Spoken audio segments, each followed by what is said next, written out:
every second, every minute. Man, I swear that she can get it. Saying you a bad bitch, put your hands up high.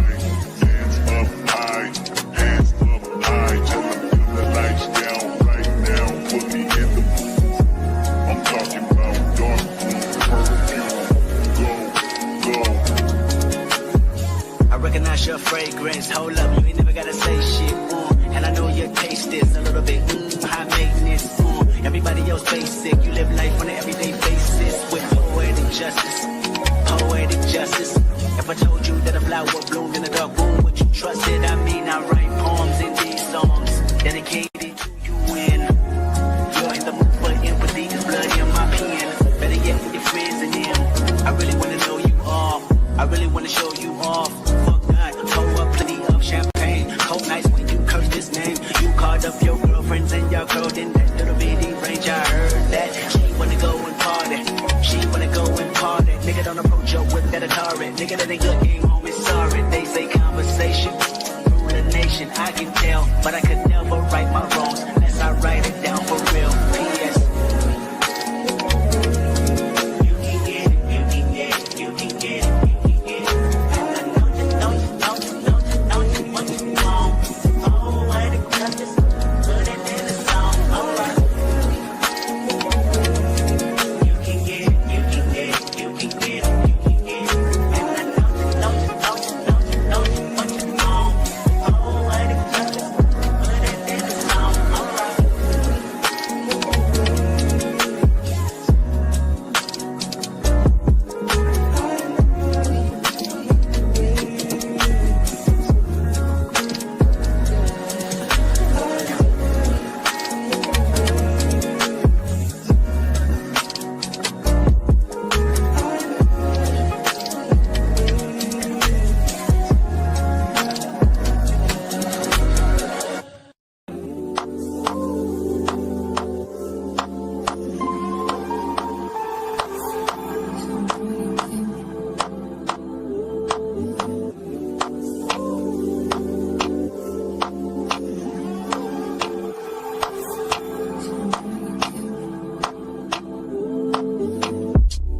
Taking over my keyboard, what you bothering me for? There's a room for what you following me for? Say no fucking sing low. So girl, what you singing for? 'Cause you blow like a seaford. My heart like a seaford. Money, they got these in the trash. They rolling, good time, yeah, for the girls, yeah, I'm so for it. Rain so pretty, rainbow showing. Nice handshake, first night from mine. All like dance, first night from mine. They loving the crew, they loving the crew, they loving the crew. Oh, they loving the crew, oh, they loving the crew, they loving the crew. They loving the crew, they loving the crew.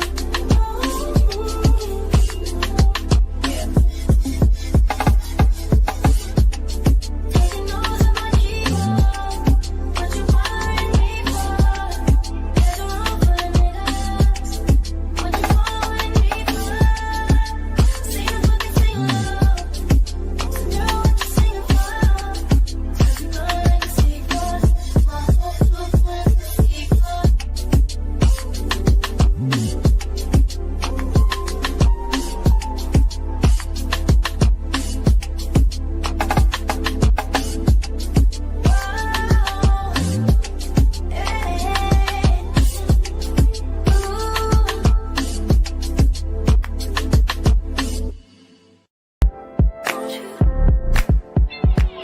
Where'd you go? Girl, you know how I've been living without you. Daydreaming on a cloud with you like the horizon. With you tonight is on an island. Yeah. It's about time for waking up. Found you wasn't with me waking up. Now you never said I couldn't miss your touch. I needed to distance myself from you. I was just in love with you. So confused, won't you? Can I tell you something for why it's good? We've had it, that's all that.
flowing.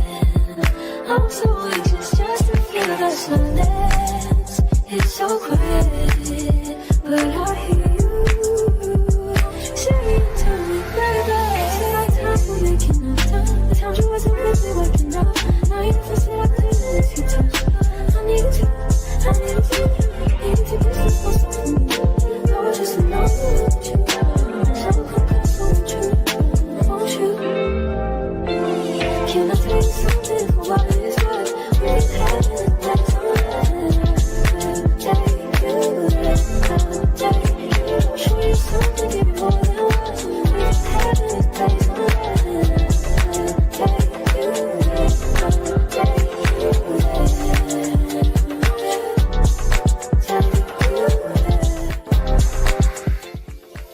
Please be don't, please be nothing to me. I want you to give to me, yeah. Please be don't, please be nothing to me, yeah. I want you to give to me,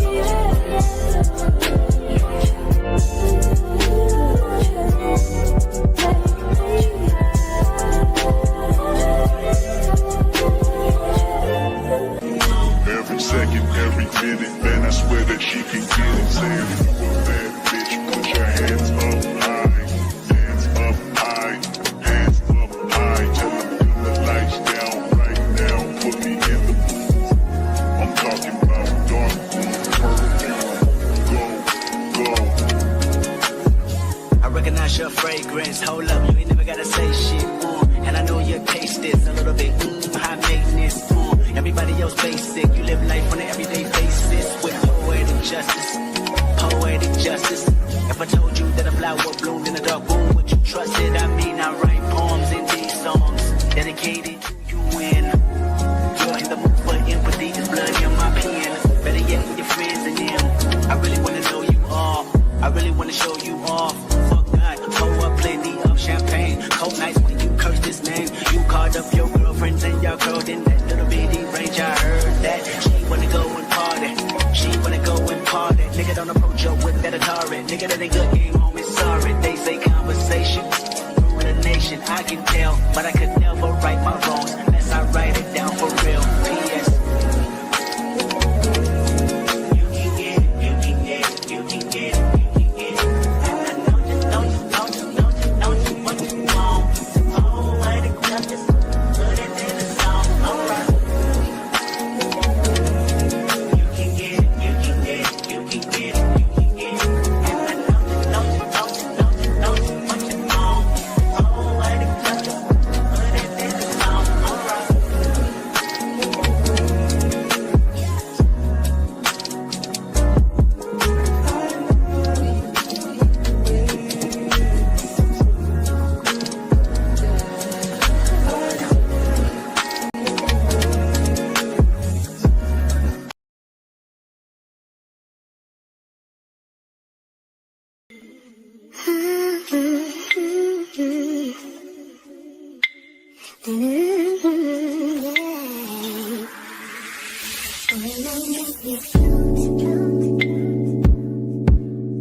Only been a few hours, but it felt like days.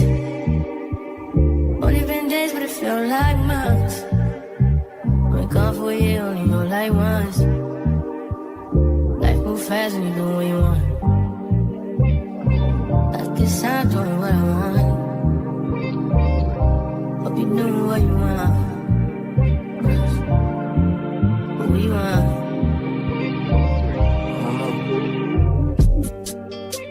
My new bitch look like Tyler Perry, but she don't love me, she too scary.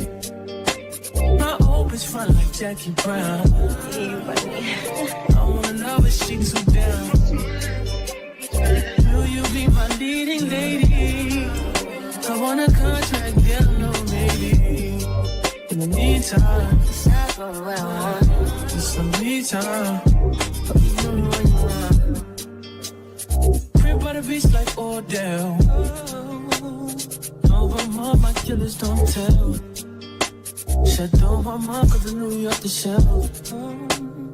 Now my bitch is to Chanel. Will you be my leading lady? I want a contract, get a little maybe.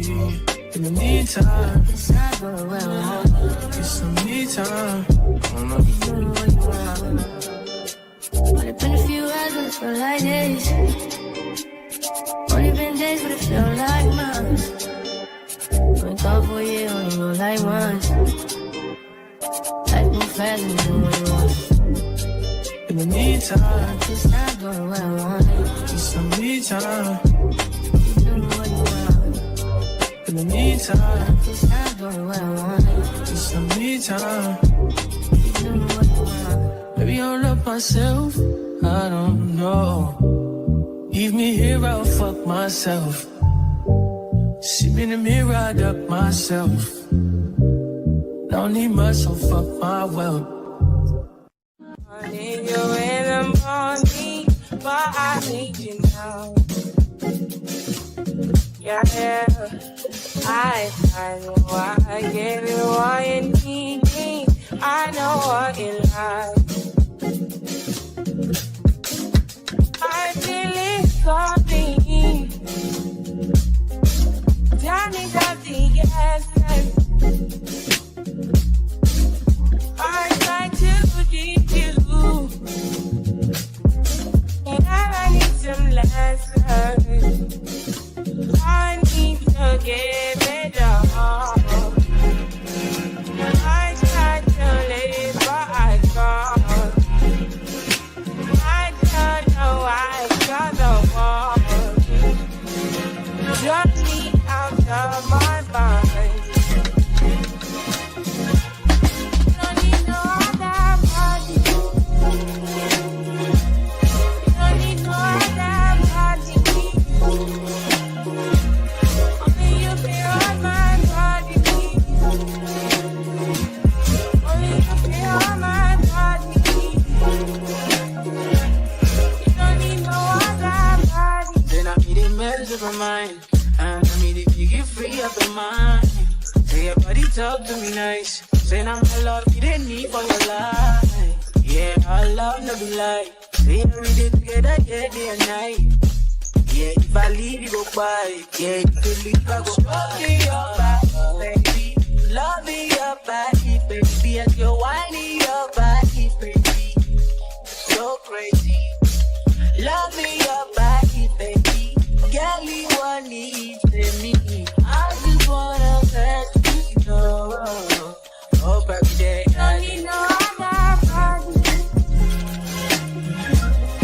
Don't need no other party. Only you feel on my body. Only you feel on my body. You don't need no other party, baby. Let me be straight. No one, no one, Till the morning, my walk was up on your loving. I just wanna get you beside me. give me all you need. Give me all you need. Give me all you. Give me all you need. Give me all all you need. Get me wrong, make I give you all you need. Every touch you need, give you all, make I give you all you need, baby. Yeah. Don't need no other body. Don't need no other body. Only you beyond my body. Only you beyond my body. Yeah. You don't need no other body. Girl, I want you there. Yeah, I want you there. Reach your girlfriend. I need girls, I want them there. Baby, girl, I know you there.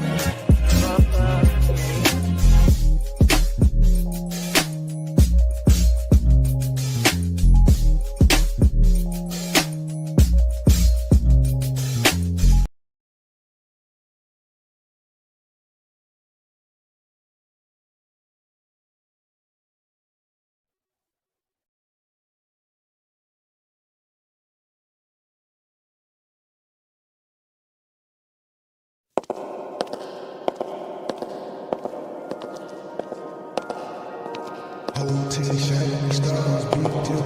Get a lot of haystack gang in the city.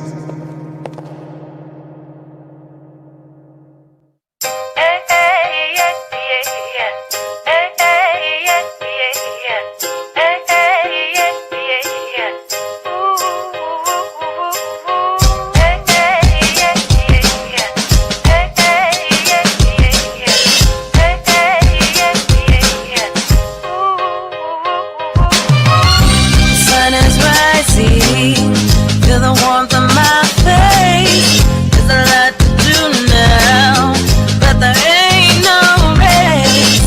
I sip my coffee, I'm feeling fine.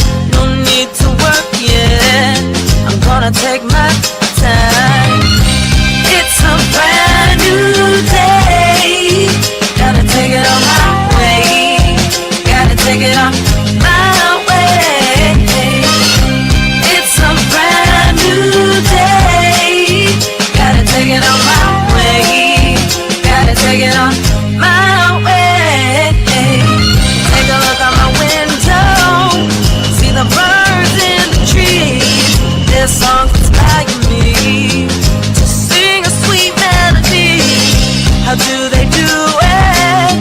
Not a care and suffering. Wanna step into their world, who holds the key? It's a brand new day, gotta take it on my way, gotta take it on my way. It's a brand new day, gotta take it on my way, gotta take it on my way.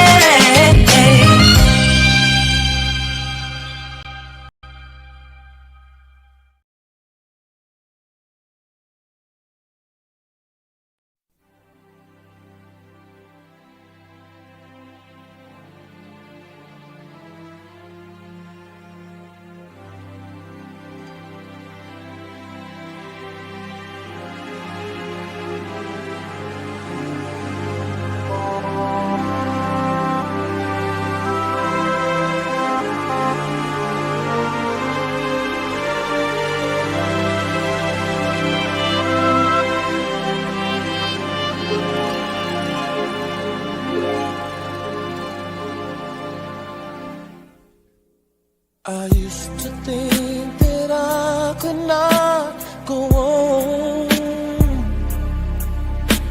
and life was nothing but an awful song. But now I know the meaning of true love. I'm leaning on the everlasting arms. If I can see it, then I can do it. If I just believe it, there's nothing to it. I believe I can fly. I believe I can touch the sky. I think about it every night and day. Spread my wings and fly away. I believe I can soar. I see me running through that open door. I believe I can fly. I believe I can fly. I believe I can fly.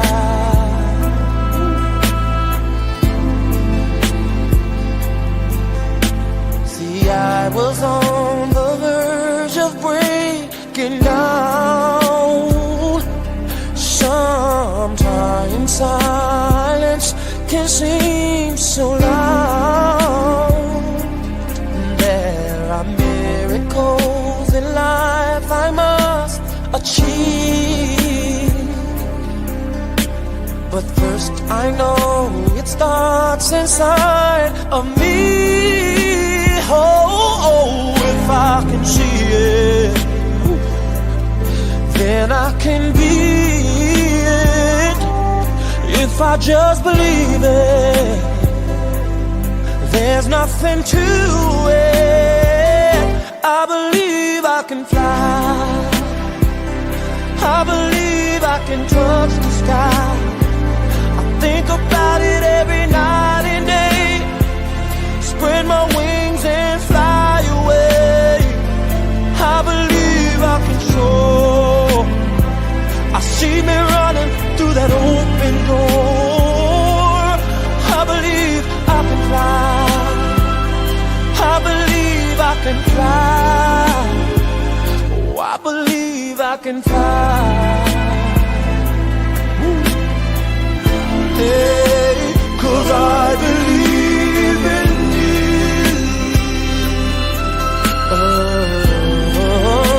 Oh, if I can see it, then I can do it. I can do it. If I just believe it, there's nothing to it.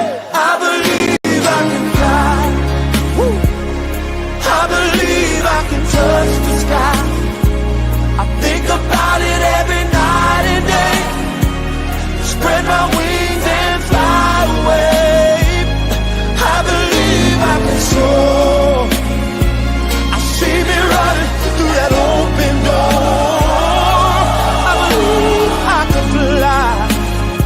I can fly. I believe I can fly. I believe I can fly. Hey, if I just spread my wings, I can fly. I can fly. I can fly. I can fly. I can fly. I can fly. Hey, if I just spread my wings, I can fly. I can fly. I can fly.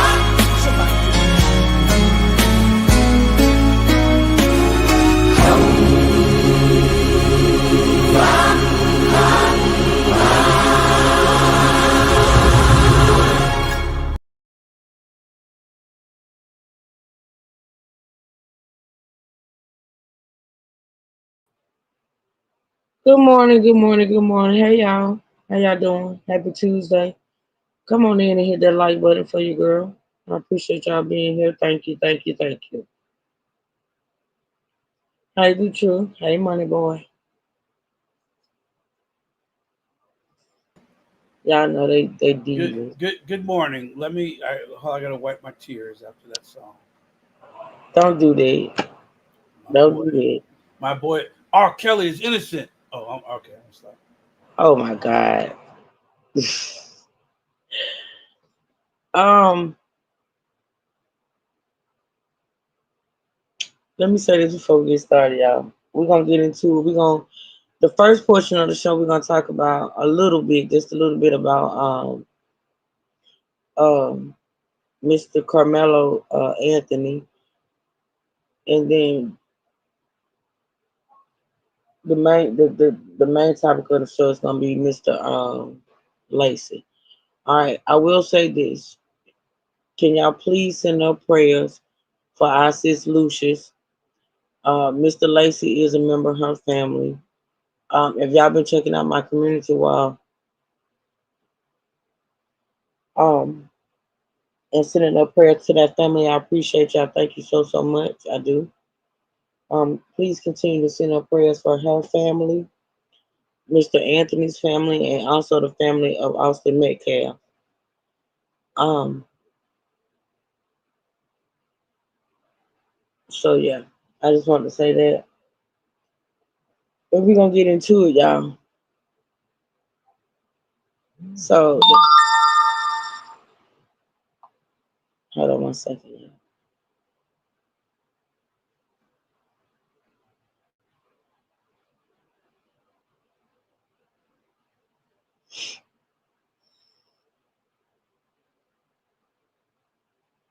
All right, so let's get into it. So the first thing, y'all make sure y'all hit the like button, get this live in the algorithm for me, please, and thank you. If you feel it in your spirit, please support the channel. Hit the Cash App, hit the PayPal, Super Chat, Super Sticker. All right, so I'm going to bring up, of course, my visual. Y'all know how that go. The first thing we're gonna talk about is the fact that Mr.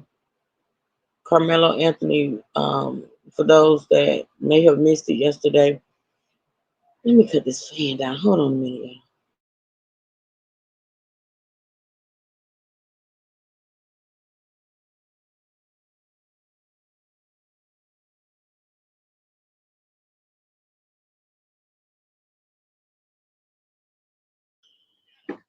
I'm gonna try to let it stay off as long as I can, because the sound irritates me when I'm trying to talk.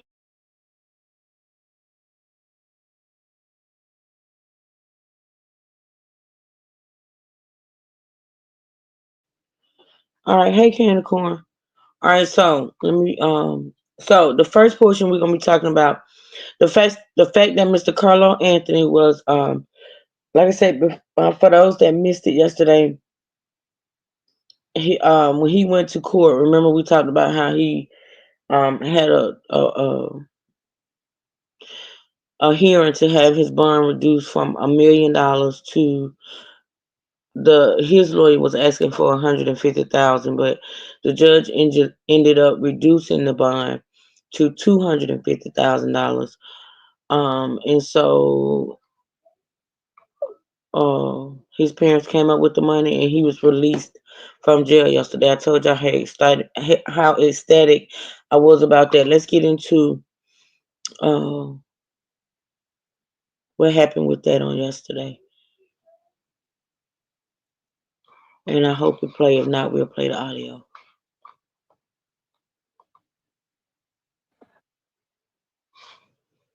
And welcome back here to Live Now from Fox. I'm Andrew Kraft. Let's keep it moving with these top headlines. Our next one takes us outside Dallas, Texas. And this is what we know. The 17-year-old accused of stabbing another teen at a Texas track meet. Well, he was released. Gray was outside the courtroom live. And Sarah, thanks so much for being with us here. This story has garnered a lot of national attention. What more do we need to know? Absolutely. And it's that national attention. It's played a big role when we're talking about the security and the safety of all parties, really, in this case. And that was something mentioned today. And you could see it, too, here just outside the Collin County Courthouse, inside the courtroom as well. There was a heightened security presence, additional law enforcement, at least more than usual. The judge even made it known that she had received several threatening phone calls. We don't want y'all to hear that part, so listen. Hold on, I think it dropped. But I want y'all to hear that part, so let me get the audio. Out of the Let me get the audio. I'll put up a visual, but let me get the audio, y'all, because I really want y'all to hear that part about the judge, because we're going to talk about the judge, too, as well after this video. Give me a second. You do know who the judge is, right? Well, I don't know her, but I have looked. That's the judge in the Steve Harvey, Essie Berry case. Oh no, I did not know that. Judge Tucker. She's famous on YouTube.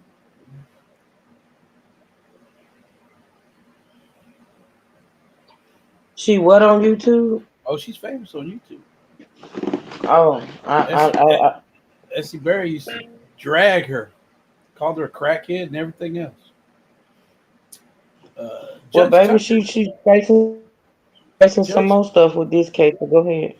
Judge Tucker is the first black judge, besides being the first black woman judge elected to a federal court in Collin County.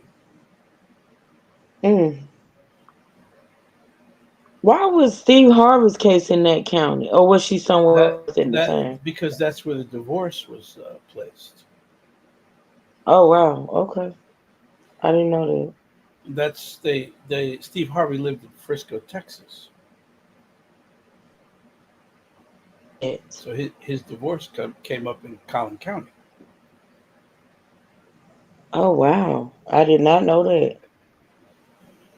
But she didn't start the case. She got handed the case in 2007. So she's been a judge Okay. since 2007 or 8. Mm.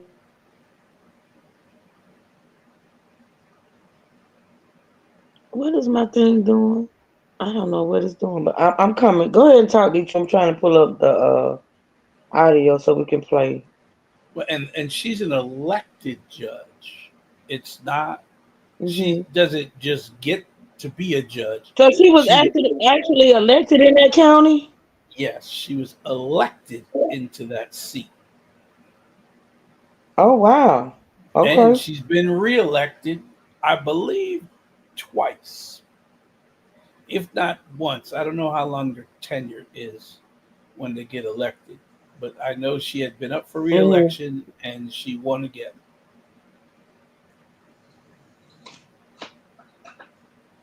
Okay, that's kind of behooving to me, but okay. Um. So listen, we're gonna listen to the audio, y'all, of this news station covering Mr. Anthony being released.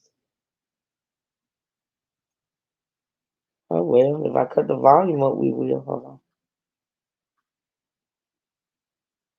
And welcome back here to Live Now from Fox. I'm Andrew Kraft. Let's keep it moving with these top headlines. This one takes us outside Dallas, Texas. And this is what we know. The 17-year-old accused of stabbing another teen at a Texas track meet. Well, he was released from jail moments ago after a judge lowered his bond. It was originally set at $1 million. Then it has dropped to $250,000. Well, our colleague, Fox News multimedia reporter, Sarah Allegre, was inside the courtroom as this all went down. She joins me from Frisco, Texas, outside the courtroom live. And Sarah, thanks so much for being with us here. This story has garnered a lot of national attention. What more do we need to know? Absolutely. And it's that national played a big role when we're talking about the security and the safety of all parties, really, in this case. And that was something mentioned today. And you could see it, too, here just outside the Collin County Courthouse, inside the courtroom as well. There was a heightened security presence, additional law enforcement, at least more than usual.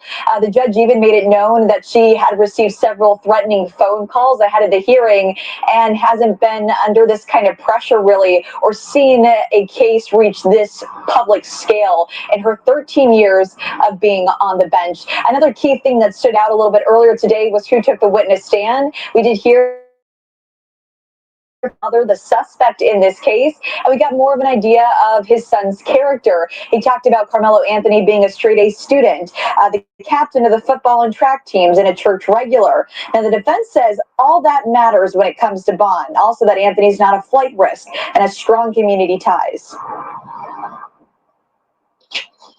Bond as the judge. The voice you're about to hear right now is the lawyer, the attorney for Carmelo.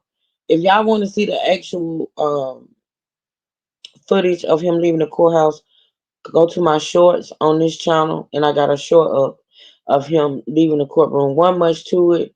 He basically walked out. I think it was with his dad. I know one of the guys was one of his lawyers. I don't know who the other guy was. Might have been some type of security. But he basically walked out. He didn't say a word. No, in fact, neither one of them said a word. The media, being the savages that they are, they ran up on him. They ran up on him, put the mic, doing the whole mic thing, and yeah, asking dumbass questions, and they didn't say a word. They just got in the truck and left. Okay, but if you want to see that, go check it out on my shorts. Okay, you're gonna hear the lawyer speaking. His lawyer speaking right now. Fed is not supposed to be an instrument of oppression. It's not supposed to keep people in jail. It's not supposed to punish. It's supposed to ensure that a person shows up to court, complies with all conditions, and it's supposed to keep the community safe. So this is a large and substantial bond, and the judge has, I think, rightly imposed reasonable conditions that will ensure both Carmelo and the Anthony family's safety, but also the safety of the community. Prosecutors argue the bond should stay at $1 million for a number of reasons. They first pointed out the severity of this case, but also pointed to that fundraiser that raised over $400,000 in legal costs for Anthony's family.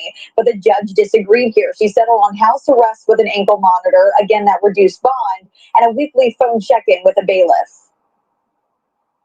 Made the call, and so what's important is what's next. Frisco PD will be finishing up their investigation. They will submit the case to my office. We will review it and ultimately present it to the grand jury. And so that's what's next. Anthony's accused of stabbing 17-year-old Austin Metcalf at a track meet between their schools. Witnesses say the two got into a fight over seating, that Metcalf pushed Anthony, and that's when Anthony pulled a knife from his bag and stabbed him in the heart. Metcalf died in his twin brother's arms, and court records say Anthony admitted to the stabbing and asked officers if this could count as self-defense. And both Carmelo Anthony's parents, along with Austin Metcalf's parents, were both inside the courtroom earlier this morning. As you can imagine, both parties, both quiet and somber. Andrew? Sarah, just a couple of questions. When is the next court hearing? I mean, how long is Anthony going to be in this kind of home detention here? That's to be determined at this point. Right now, Frisco PD just working on collecting evidence and giving that to the district attorney's office. They will then review it and then present that before a grand jury. So really on the DA's timeline, along with Frisco PD. As for Carmelo Anthony, yes, he'll be on house arrest. He cannot leave his home without the judge knowing. Of course, he will have a leg monitor as well and will be under tight watch of his family, his friends at that home, and just learned a little bit more about his background and then what that home life will look like moving forward as he fights those charges from home now. All right, Sarah Allegre there live for us in Frisco, Texas. Sarah, thanks for bringing us the details on this story. We'll talk soon. Thank you. All right, in the meantime here, it's not only our colleague there, Sarah Allegre with Fox, it's also our colleague there at Fox 4 Dallas, our friend reporter Stephen Dial. He's also on this story. He filed this report as well. Let's listen. 17-year-old Carmelo Anthony was silent after bonding out of the Collin County Jail and being placed on house arrest. How is this self-defense? 2 days after the family of Austin Metcalf buried their son, they were at the Collin County Courthouse for a bond reduction hearing Monday. Carmelo Anthony is accused of stabbing and killing Metcalf at a Frisco track meet earlier this month. The case has quickly become national news, drawing a lot of attention, resulting in threats and increased security at the courthouse. Threats and, talk of race war and all kinds of insanity isn't good for, obviously, the Anthony family. It's not good for the Metcalf family. Cameras were not allowed inside the courtroom, but we did capture the Anthony family arriving. His father, Andrew, testified in the hearing. District Court Judge Angela Tucker said that she's never gotten this volume of calls and had to have this level of security in the courtroom in her 13 years on the bench. Court documents say Anthony stabbed Metcalf during a fight. When an officer arrived, court documents say Anthony told the officer, "I was protecting myself." Collin County District Attorney Greg Willis spoke after the hearing. The judge has made the call, and so what's important is what's next, and it's our job to be level-headed, to be fact-based, and to follow the truth wherever it leads. Anthony's father testified he's taking a leave from work because of the incident, and his wife is a stay-at-home mother with 3 other children. During the hearing, the prosecution brought up the fact that more than $400,000 have been raised for the Anthony family, saying a reduction is not needed because they have the funds. A big question in this case will be, why did Anthony bring a weapon to a high school stadium? It's a question that was asked of his attorney. That's an understandable question, but it's not something that, frankly, we're prepared to even go into. All right, our thanks there to our friend at Fox 4 Dallas, reporter Stephen Dial. So that's the news in this story. I know you've been following it extremely closely, that this 17-year-old Carmelo Anthony was released on a reduced bond today. Remember, prosecutors there had asked for $1 million. It's now been reduced to $250,000. So right now you're going to hear from Anthony's defense team, and this is how they are answering questions and rationalizing some of the self-defense arguments that have been made on their client's behalf. Let's listen.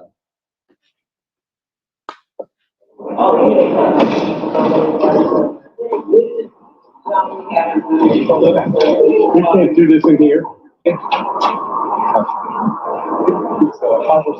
5 more seconds? Okay. Good.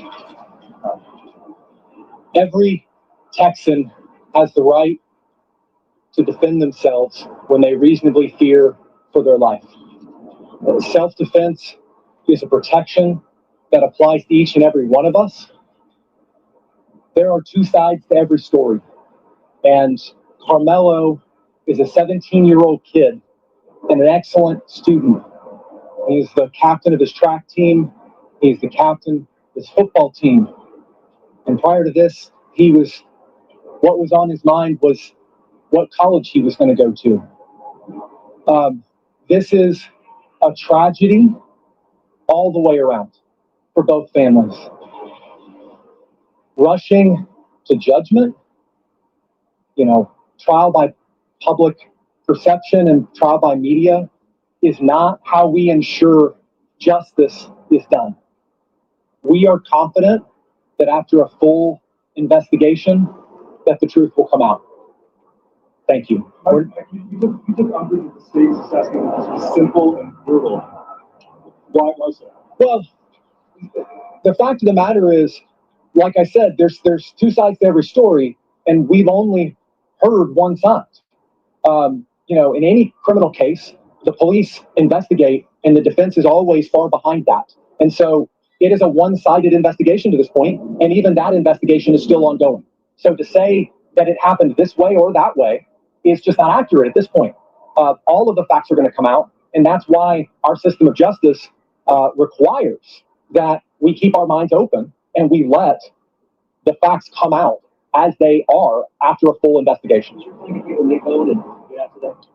I anticipate that he will be able to make bonds. I can't speak to how quickly that will go. Funds, in the funds that have been raised are not quick to come out. And then, there's obviously a process to the release process once bond is posted. The big question that a lot of people have is why is this young man on school property? That's an understandable question, but it's not something that, frankly, we're prepared to even go into.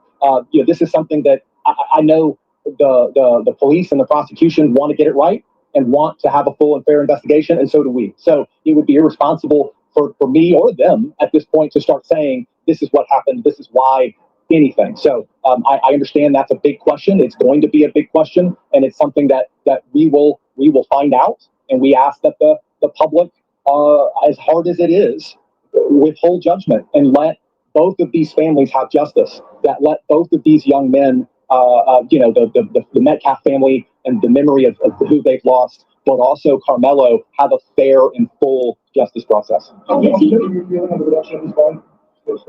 Yeah, I feel it's fair. Bond, as the judge said, is not supposed to be an instrument of oppression. It's not supposed to keep people in jail. It's not supposed to punish. It's supposed to ensure that a person shows up to court, complies with all conditions, and it's supposed to keep the community safe. So this is a large and substantial bond, and the judge has, I think, rightly imposed reasonable conditions that will ensure both Carmelo and the Anthony family's safety, but also the safety of the community. What Carmelo's reaction today? He didn't seem very talkative toward you, and how his jail, I guess, been just all teenager and anyone else who's come after you. I honestly can't speak to Carmelo's reaction because I was so focused on the hearing and what was going on and what the judge was saying. I think we have to all remember Carmelo is a 17-year-old kid who's never been in any sort of trouble before. If you can just put yourself in his shoes, this is a scary, bewildering process, and I can't even imagine what was going through his head. Just as I'm sure I can't imagine what was going through the heads of the Metcalf family. So this is something that is new to all of them and incredibly trying. So for people who want to know, why were you selected? I mean, what is your experience? I mean, you had to be really good. I can't speak as to why I was selected. In any case, it's important to have an attorney that you connect with, that you feel has the right amount of experience and the right investment in the case. And I'm not speaking to anybody else. I just know that that's important in any case. Yeah, look, I'm not going to speak for them at this point, but I think you can imagine that the press coverage on this case has been immense, and the online and public reaction has been immense. And unfortunately, as is common in our culture, especially lately, the vitriol and the public reaction, one way or the other, has been intense. And threats and talk of race war and all kinds of insanity isn't good for, obviously, the Anthony family. It's not good for the Metcalf family. It's not good for the peace and safety of our community. So, I would ask, and I know both sides would ask, that the temperature on this be allowed to come down. That, the media, you guys have a job to do, and I understand that everyone does. But, at the same time, we just ask everyone in the public and everywhere to let this process play out fairly and fully for both sides. Okay, thank you, guys. Thank you. Okay, so there you have it. That was Carmelo Anthony's defense counsel there. What we want to do, though, before we go to a quick commercial break, obviously, in light of fairness here, you want to hear from also the prosecution, who is charged with prosecuting this case here. Let's listen. Good morning, everybody. There's not much I can say, but the judge. All right. Can you come this way? Sure. Okay, that's fine, right there. All right, there's not much I can say. The judge has made the call, and so what's important is what's next. Frisco PD will be finishing up their investigation. They will submit the case to my office. We will review it and ultimately present it to a grand jury. And so that's what's next. It's pretty much all I can say right now. We do our speaking as far as the facts go in the courtroom. Many of you were in there, so you understand what was said. But this is a terrible tragedy for our entire, not just Frisco, but Collin County community. One family has suffered a permanent loss. It's the most unnatural thing for a parent to lose their child. It's permanent, it's profound, it's certainly premature, and it's the hardest thing that a human being can go through is to lose their child. The Anthony family has had a different kind of loss, but not a loss nonetheless. But the judge has made her call, and we look forward to continuing the process and looking forward to reviewing all the facts of the case that Frisco PD is coming up with and presenting to a grand jury. What we are concerned about as prosecutors is justice, truth, and accountability. And so we will go where the facts lead us. Thank you so much. Could you speak about the security and the vitriol and just the safety even for the judge and your officer? Well, this has definitely rocked our entire community. And so it has struck a nerve in the community. And it's hard for everybody to be level-headed at a time like this. So that's where we come in. It's our job to be level-headed, to be fact-based, and to follow the truth wherever it leads. Thank you so much. I wanted to come inside the locker room. All right, so that was that on that, y'all. That was basically now we did watch those two we did watch those comments from the two lawyers yesterday, but I just wanted to replay them for those that missed it. But basically, Carmelo's bond was tremendously dropped on Monday, which was yesterday. After that bond was lowered, his parents got him out. He's at home. He's on house arrest. He wears an ankle monitor, cannot leave home without the judge's permission. And hey, Miss Margie. and basically they're still gathering evidence in this case to present to the grand jury. All right, and I'll be keeping y'all up with any updates. Okay. The next thing we're gonna listen to is the fact that the judge, is it Monica Tucker? You true, Monica Tucker? Angela Tucker. Angela Tucker. Okay, Angela Tucker. Okay. So Angela Tucker, the judge, has now, of course, since she, people feel as though she lowered his bond. The reason, because she lowered his bond, he was able to get out. A lot of people are angry, outraged, upset. I guess, the fact that everybody's entitled to a bond and everybody's presumed innocent until proven guilty doesn't matter to some people. They're upset because the judge lowered his bond and he was able to get out. So we're going to listen to, and if I got a mod in the chat, I need you to drop the link. I can't even say this name. So I'm going to drop the link myself because this name is, this content creator, but I have to give him credit, right?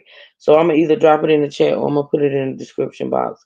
But he did a video this morning, actually, explaining how the judge is now under attack for deciding to lower Anthony's bond. Let's listen. Yeah, we back. Yeah, we back. Now, today's going to be a follow-up video to one I dropped last night entitled Carmelo Anthony Gets House Arrest After Bail Reduction. Now, in that video, we touched on some of the most recent developments. And if you remember towards the end of the video, I had spoke on the fact that, while yes, it's great news that the young brother was able to be released and fight his case from outside. But one thing we haven't taken into account is the safety of his family. Because one thing that was revealed during the court hearing was the fact that the family, at this moment in time, unfortunately, is forced to take certain precautions to ensure their safety due to certain violent threats they have received. Now, keep in mind, these are the same individuals that will try to lecture you about disproportionate force and say that you must use the appropriate level of force when you retaliate or when you defend yourself. But they also believe that it's appropriate to target an entire family for violence. And in their mind, that's not disproportionate force. But anyways, not only is the family, Carmelo's family, receiving threats and certain levels of harassment, but also the judge in the case herself, right? The judge that actually lowered his bail and released him on house arrest, she's also now the target of similar harassment. I believe that her address has been leaked, and not only her home address, but also her office address, her place of work. That address has also been leaked. Now, keep in mind, these are the same individuals that love talking about freedom and liberty and the Constitution and the sacred right of self-defense and all that nonsense. But like I said in my last video, these guys have no set ideology. They'll betray their own ideology depending on the situation. So now, because the judge made a decision that you don't like, now you want to leak her address and put her in the line of danger. Now it's no longer about law and order. What happened to law and order, right? What happened to the Constitution? What happened to freedom and liberties and everybody getting their day in court? Like I said, man, we don't take these people serious. But anyways, let's jump into some of these articles. Take a look up on the screen. After hearing testimony from Anthony's parents and considering other factors, including the defendant's age, lack of past criminal history, and ties to the community, the judge reduced the bond from $1 million to $250,000. Anthony's defense attorney, Mike Howard, had asked the court to lower the bond to $150,000. But after the hearing, he stated to the press that he thought the judge's ruling was fair. The family needs to be able to survive. There's been tremendous amount of pressure. I think at this point, living in a gated community, the safety of the younger children is very warranted. Security details and criminal defenses are not cheap. Now, that was the statement given by the lawyer, Carmelo Anthony's lawyer. Now, a lot of people think that the money raised in donations was going towards the bail, but actually that's going to supporting the family as well as a legal defense, because currently I believe the father, he's on leave, and the father is the sole provider for the family, right? Father paying all the bills, mom staying at home taking care of the kids. So now the father, due to the fact that he can't really go to work because due to security reasons, right? A lot of violent threats against his life and his family's life. So he had to move the family to an undisclosed location, and he can't really work right now. So the money raised in donations is not only going to a legal defense, but also to support the family during this time while they fight the case. Now, let's continue. During the hearing, Judge Angela Tucker said the court had never had the security issues that it faced with this case. Right. So like I said, man, unfortunately, Carmelo's family, they had to move to a different spot because it's a lot of uncivilized baboons in society that want to do violence to the family. Right. And not only violence to the family, but also harassing the judge in this case as well. Now, let's take a look at some of the reactions on social media. This lady said, it looks like they raised enough money to buy him a suit so he doesn't look like the thug that he truly is. I pray that he gets life in prison. Now, they still trying to act like Carmelo is some unfortunate youth from the project buildings. Listen, during the court case, they already pretty much exposed the father's financial records, basically revealed that he is the sole provider for the family, paying all the bills, upper middle class black family, right? So brothers like that, Carmelo Anthony, I guarantee he probably grew up with a collection of suits. You see, brothers like that, we grew up since the day we like 5, 6 years old. We got a whole collection of suits. We grew up rocking suit and ties. We've been getting. See, that's what I mean myself. I can't entertain, like, I don't entertain comments made by people. You know what I'm saying? Like, listen, to me, honestly, in a case like this, the focus should be on, you know, things that matter. Like, honestly. Now, I know, I'm not knocking anybody, you know, no content creator or anybody else that decides to entertain, you know, comments in the comments. Y'all know I talk about the content creators, the mukbangers, and all of them. You know, I talk all the time about how I don't understand why they entertain, you know, dumbass comments in a comment section. Like, especially ignorance. Like, that's just one of my pet peeves. I cannot and will not entertain anybody that I deem ignorant, right?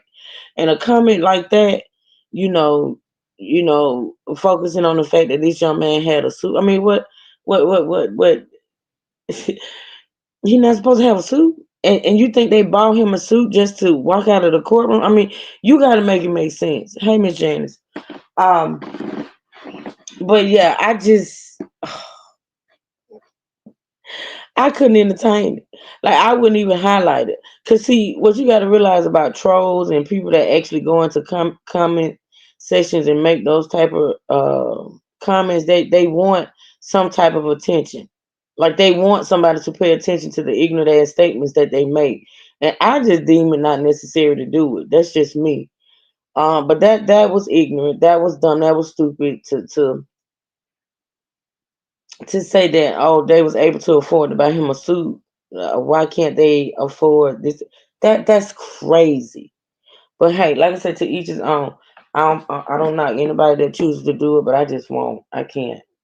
Fresh, right? So I want to ask her, does her husband pay all the bills, right? The man that she living with, does he provide a level of lifestyle that is similar to what Carmelo's father provided for his wife and his kids? I would love to ask, man, the way these folks talk so inflammatory, right? If you go digging in her background, you're probably gonna find out that she's on government assistance. Because the way these white Americans love to project onto other people, the same way they try to project onto Carmelo, and all those negative stereotypes actually apply to Austin instead. It was Austin that came from a broken home and the criminal father, right? So like I said, man, you cannot take these people serious. These people are not to be taken serious. Anyway, let's continue. This person said, this is sickening. She needs to be removed from the bench, right? So he's talking about the judge in this case, because the judge made a decision that he doesn't agree with. She needs to lose her entire career, right? This is the level of logic we are dealing with in American society in the year 2025. Now let's continue. This person said, this evil judge deserves to spend the rest of her life in prison for what she did, right? So now, listen, not only should Carmelo go to jail, they believe that the judge herself, she should also join him in the prison cell. Now let's continue. This person said, got a black DEI judge. Of course he was getting out, right? So now they are questioning her competency. They are questioning her credibility, right? Now let's continue.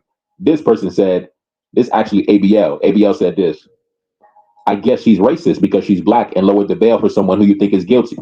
Now, I don't know what got into ABL recently, but, you know, ABL definitely shocked his audience with his position on this case, right? Now, there's a lot of black conservatives that's tap dancing, but ABL is actually one of the few that's going against the grain. So that's interesting to me. Anyway, let's continue. This person said, farce of justice. He confessed guilty of sin. When whites start their own municipalities and freely disassociate, don't scratch your head. Now, as you can see, white America is throwing a tantrum, right? Instead of teaching their children to keep their hands to themselves, they rather break away and start their own municipalities, right? Now, that's fine. You could do that, but I'm just saying it'd probably be easier to just teach your kids to keep their hands to themselves so they can learn to coexist in society with everybody else, right? With everybody else's kids. Wouldn't that be much easier, right? Because I'm never going to let them forget that it was your boy Austin that initiated the verbal altercation, that escalated to a physical altercation, which led to him being neutralized, right? So to avoid tragedies like this in the future, just teach your kids to keep their hands to themselves. I don't know why they don't like hearing this, right? They come into my comment section, just throwing a tantrum, going off. And all I say is this, keep your hands to yourself, right? And instead of taking my word of advice, they want to debate me. They want to go back and forth. I'm not going back and forth, bro. I'm not here to debate it. That's a declaration. Keep your hands to yourself. Anyway, let's continue. This person said, criminals protecting criminals. empowering criminals and given a free pass by the DEI judge. Now, keep in mind, I believe the judge herself is a Republican. I believe she herself is a conservative. She Right? the truth. Can you talk more about this judge? She is a Republican. She sure is. And she was elected to that bench in 2011, and she took over that court from Judge Dry, who retired. They gave her the court, then she had to run for the court the following year. So she had to win that seat. So she was elected to be that judge. So all this DEI bullshit and everything else, she became the first Black woman judge to hold a seat in that courthouse in Collin County. You know that see this is the state of that we're living in right now. Everything has to do with this whole Trump administration. You know, everything goes back to it. You know what I'm saying? Like it to me, honestly, I just it's crazy. Now, but can I say something? We'll put absolutely all of this into perspective. Absolutely. When George Zimmerman shot the young man he shot, okay, the young man should have been the victim, correct? Because his life was lost. You mean Trayvon? Yes, Trayvon. You want to say his name? Trayvon. That's his name. Trayvon should have been the victim. Absolutely. Instead, they made Trayvon the aggressor. They do it all the time. But in this case, they don't want to talk about who the aggressor was. Absolutely. They just want to talk about who the victim is. Okay. And not until later. And then all of a sudden, he became a martyr for them. George Zimmerman became a martyr for them. They walked him around like he just, won an Olympic medal and shit, going here and going there and speaking and stuff like that. He was the aggressor. He had the gun. But yet they failed to make him the aggressor. They made him the victim. Right. Okay. Trayvon didn't attack him. He attacked Trayvon. But when the tables turned and he was getting his ass whooped, he decided to protect himself with his gun. Now, this kid was being attacked while under a tent, minding his own business, and being attacked by two people. But yet, he's the aggressor. But nothing that was said that day. Remember, the eyewitness testimony from the day of the event is usually the most reliable testimony you're going to get. And not one of them said that he was aggressive to start this. And now you're going after a judge. Now remember, when you're doing bail, she has to take all these things into consideration. When they stated, the thing about it is she stated all of the reasons why she felt like, he was entitled for his bond to be reduced, and they all made sense. Every last one of the reasons she stated for reducing that bond made sense to me. But because she's Black, absolutely, they're going to point that out. Now remember, when they put the $1 million bond on him, they could have said no bond at all. They could have said reprimand, no bond, whatever. They still would have had this hearing. They still would have had this hearing. She could have, even if they had said no bond, she could have imposed the bond, right? Yes, she could have. Yes, because they did not have a bond hearing. That bond was set on the day he was arrested and put into jail. They just set that bond. Right. What they felt they wanted to put as the bond, considering the only factor they took into the case was this was a murder case. This was first degree murder. This is what we're going to do, whatever. Everyone gets a bond hearing. Everyone. Right.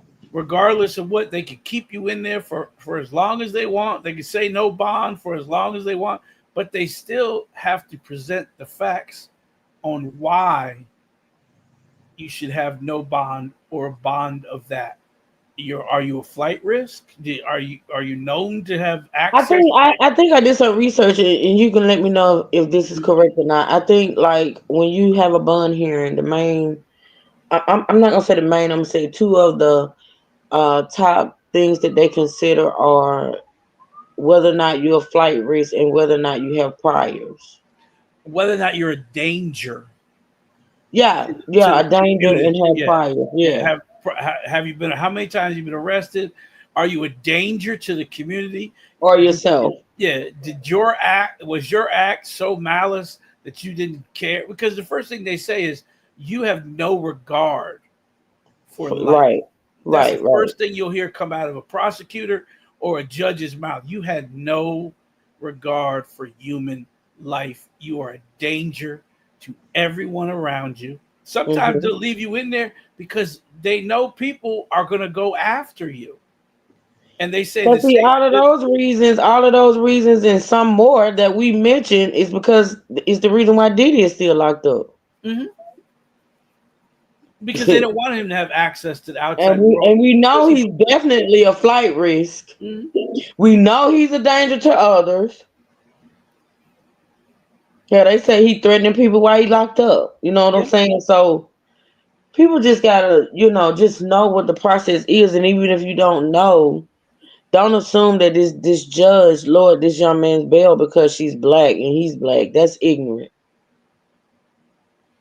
She has to follow, no matter what her ethnicity is. She got to follow the law. Exactly. She could be reprimanded if they come and say no.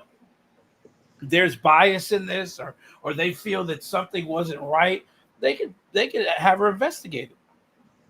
Absolutely. Don't know judge want to be investigated, child. I mean, think about it. There's some judges that will let people go on remand and then turn around and be like, why would you let that person go on remand? What's going on here?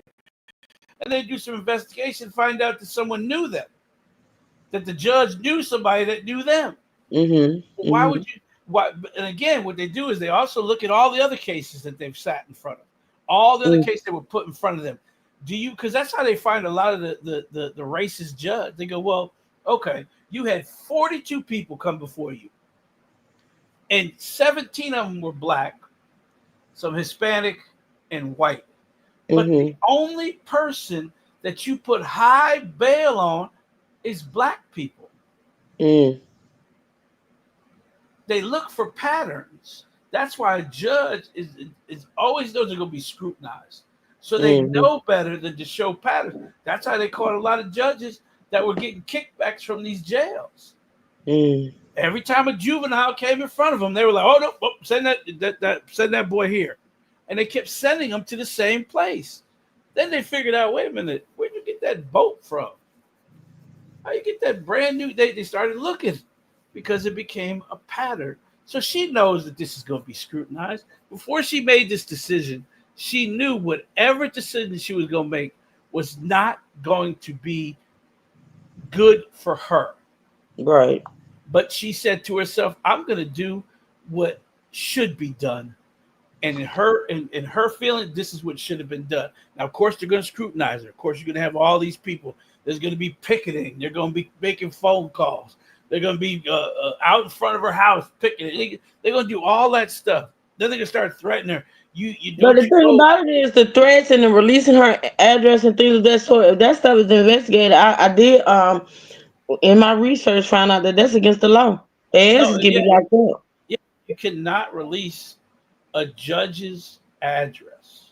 Oh yeah, you can't release a prosecutor's address. They're all those people are protected because again, we can't afford. Now she has a detail that's probably sitting out in front of her house, and it's probably a detail that follows her home. Right on you. But it's not like they released where she works. She works in the courthouse. Everyone knows where Well, she's actually, she has a private office. Yeah, because she also is She also has a private office, so yeah. They released all of that. They released her home address. They released her private office address. They released her phone number. All of that, yeah. they're gonna they've done this And it's before. amazing to me that people would take those type of chances when it comes to a case that 9 times out of 10 don't even involve them. I mean, I understand that emotions be high when stuff like this happen, but you got to be some type of mental case to take, I say penitent, jail time or whatever if you get caught to do some crazy shit like that. Like that's to me that's beyond hate. It's weird. That's the environment we live It's in now. weird, and especially, and let me tell you something. What people don't think about or realize is that you're the one that released. Say you're the one that released this information, right?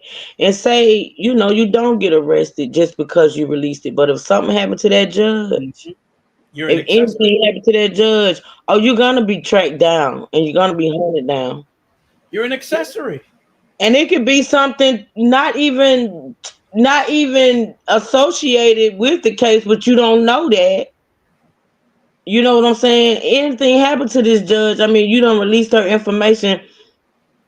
People don't. I don't understand why people do stuff like that. Like I tell people, look, they can say I'm the worst and I've done all this stuff to people on YouTube, but I have never put anyone's address out. Now I'll show you. I'll show you a picture of your house. You can't really figure out where it is. I'm not leaving. I don't have any numbers or nothing. It's just a picture of your house. There's 12 billion houses in America. Oh God. Because you gotta stop showing pictures. You gotta stop. What people don't understand is that there's too many sick people out there. Absolutely. That's why I get mad when people like old Pam, old flat faced Pam, be out there throwing people's names out. They did this. They're the reason that person isn't here today. You got to stop saying that. Do you have proof of that? No. Right. But all it takes is one sick individual to listen to what you say, and that's their trigger. That's their trigger. Oh, they're right. Let's do that. You know what? I'm gonna do this for all the people because this is what all the people believe, and I'm gonna be the one to take care of this problem. That's all it takes, and that's most of them. You think that sick dude that firebombed Governor Shapiro's house? You don't think he didn't have a bunch of people whispering in his ear, and he thought he gonna be the man today? They're gonna make statues about me. That's all it takes is one sick mind to believe some of this stuff. Oh, she's a DI judge. I'm gonna take care of it. I'm gonna show her. And that's all. And you know what? For a sick person to be triggered, all that person had to do was put that DEI in there. That's it. That's all. You know what I'm saying? Look. It's weird. Like people don't get it. They had their trigger words, and they know what the trigger words are. DEI is the new trigger word. CRT was the old trigger word. They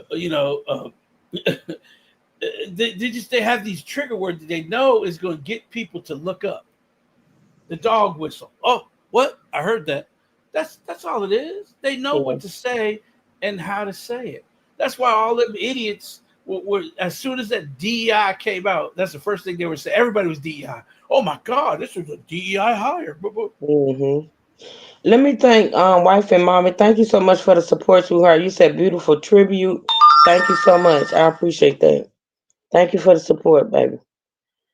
All right, let's continue to listen to this so we can move on to the next story. Let's see.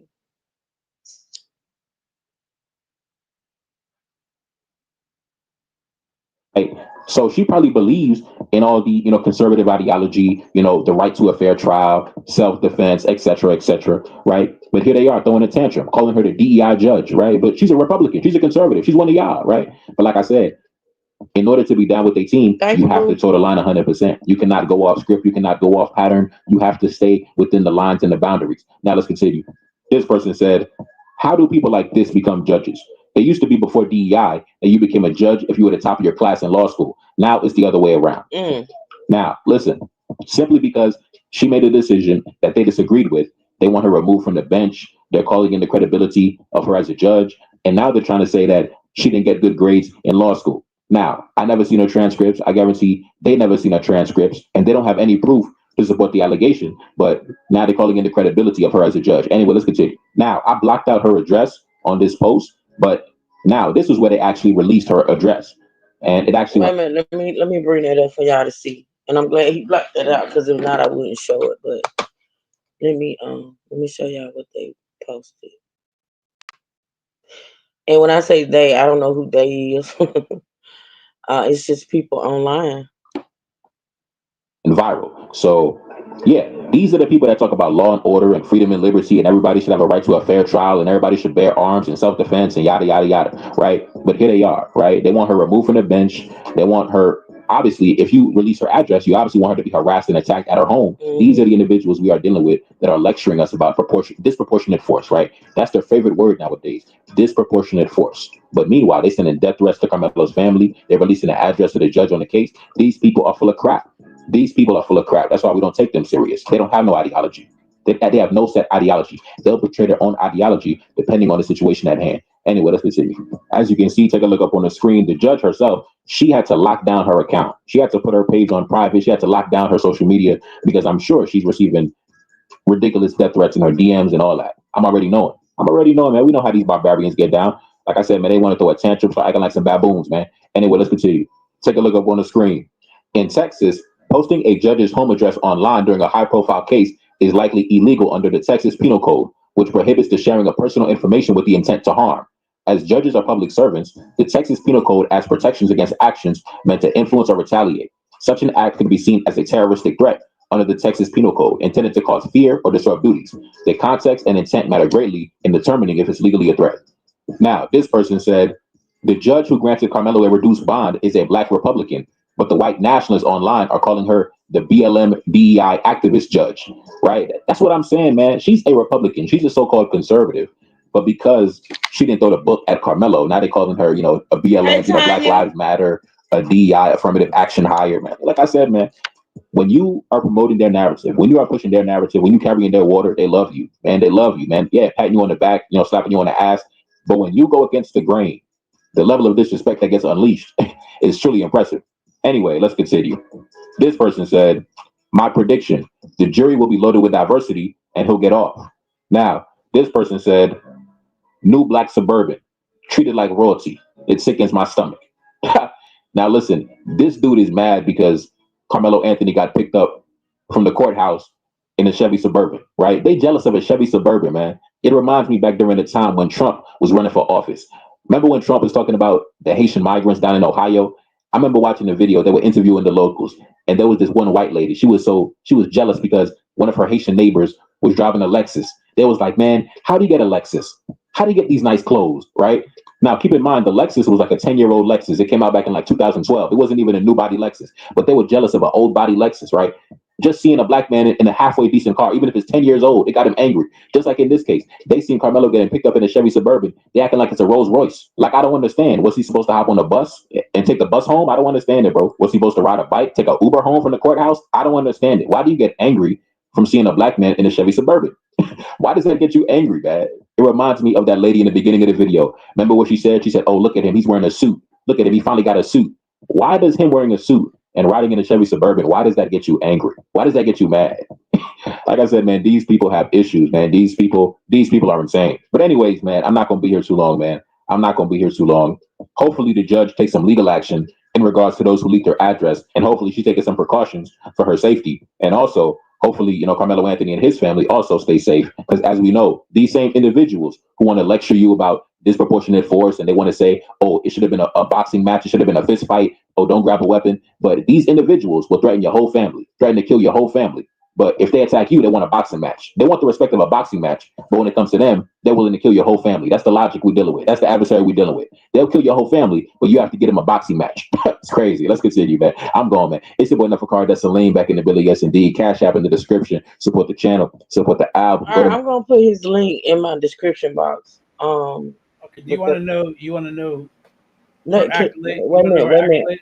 Wait a minute.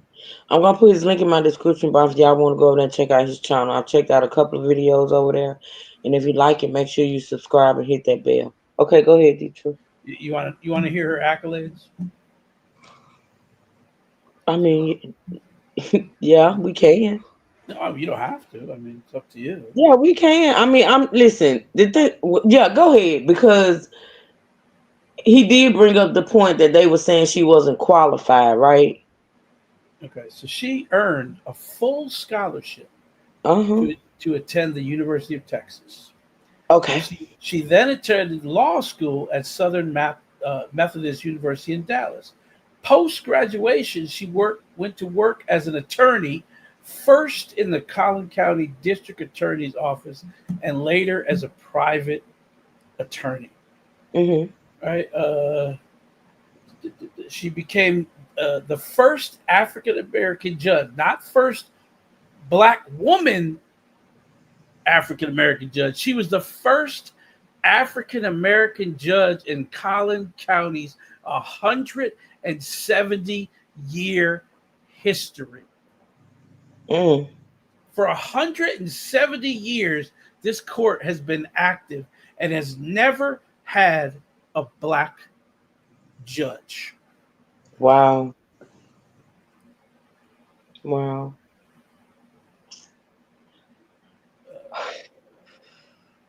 So that, I mean, she wasn't just given this; she was elected. She earned it. She earned it. And listen, let's be clear. Just because these people post these comments don't make her qualifications any less. It's just the audacity of some people. You know what I'm saying? Like, keep it about the facts. You know what I'm saying? It's never going to be about the facts because they're going to jump to conclusions. They're going to say whatever they say because that's what people want to hear. Right. You know, they've been sitting here, and of course now she's nobody. She didn't earn that. She just earned re-election last year. Mm-hmm. Mm-hmm. And she's going to be this judge until 2028. So 2012, she got reelected in 2016. She got reelected in 2020, and now she's been reelected in 2024. Mm-hmm. So she's been 4 times.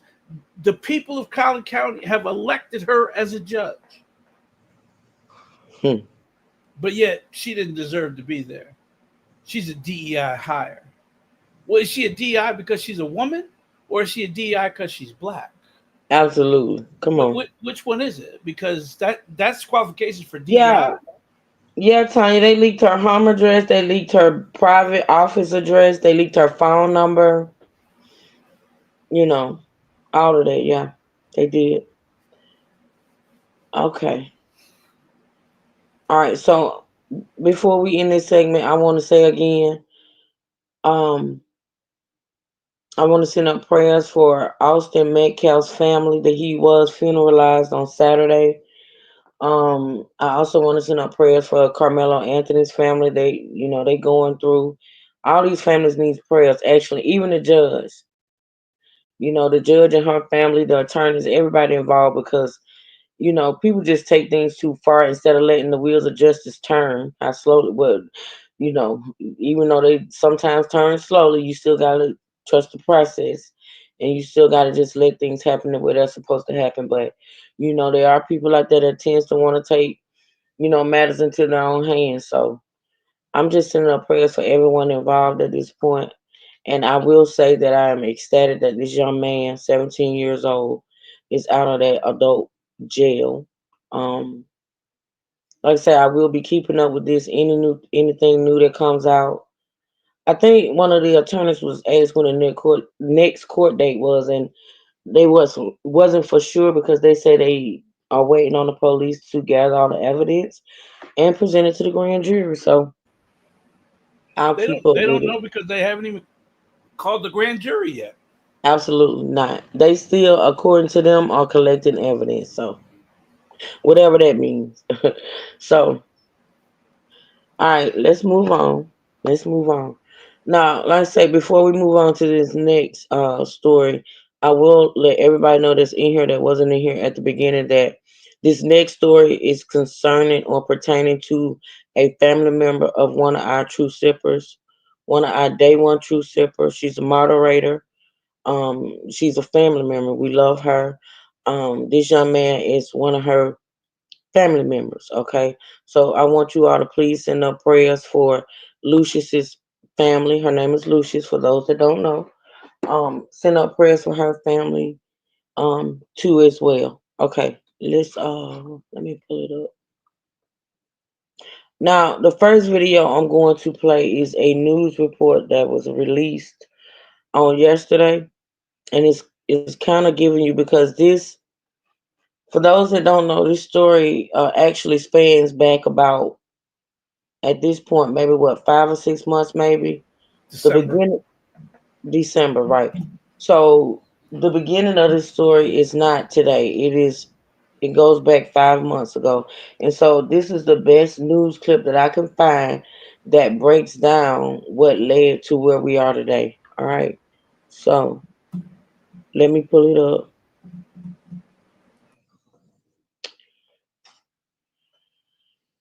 His name is in. I know I'm gonna mispronounce his name. I know I am. I'm gonna try not to though. His name is Colin Lacey. Lacey is the last name. He was a star athlete at LSU, Louisiana State University, and he was also had just been. I guess he was entered into the draft. The Yes. draft for Yeah, the he, NFL. yeah, he entered for this coming, I think it's this month, NFL draft. Yeah, NFL draft. All right, so we're gonna get into, and I'm gonna try to play it, y'all, initially, and if it don't play, I'll play the audio. But let's listen to this. That dude looked like Samuel Jackson. He does. I don't hear it. Let me see. All right, let me drop it and bring it back, and then if it don't play, he wanted to play, but let me drop it and bring it back, and if it don't play when I bring it back, we'll listen to the audio.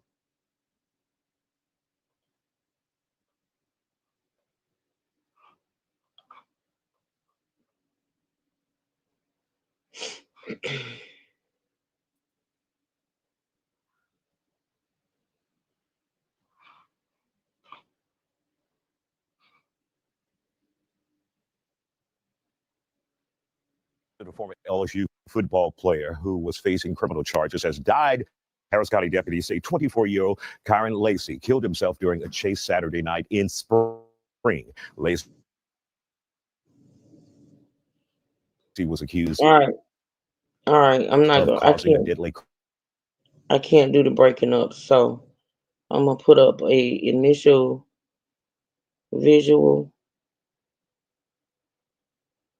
and then I'll play the audio. Okay, let's listen.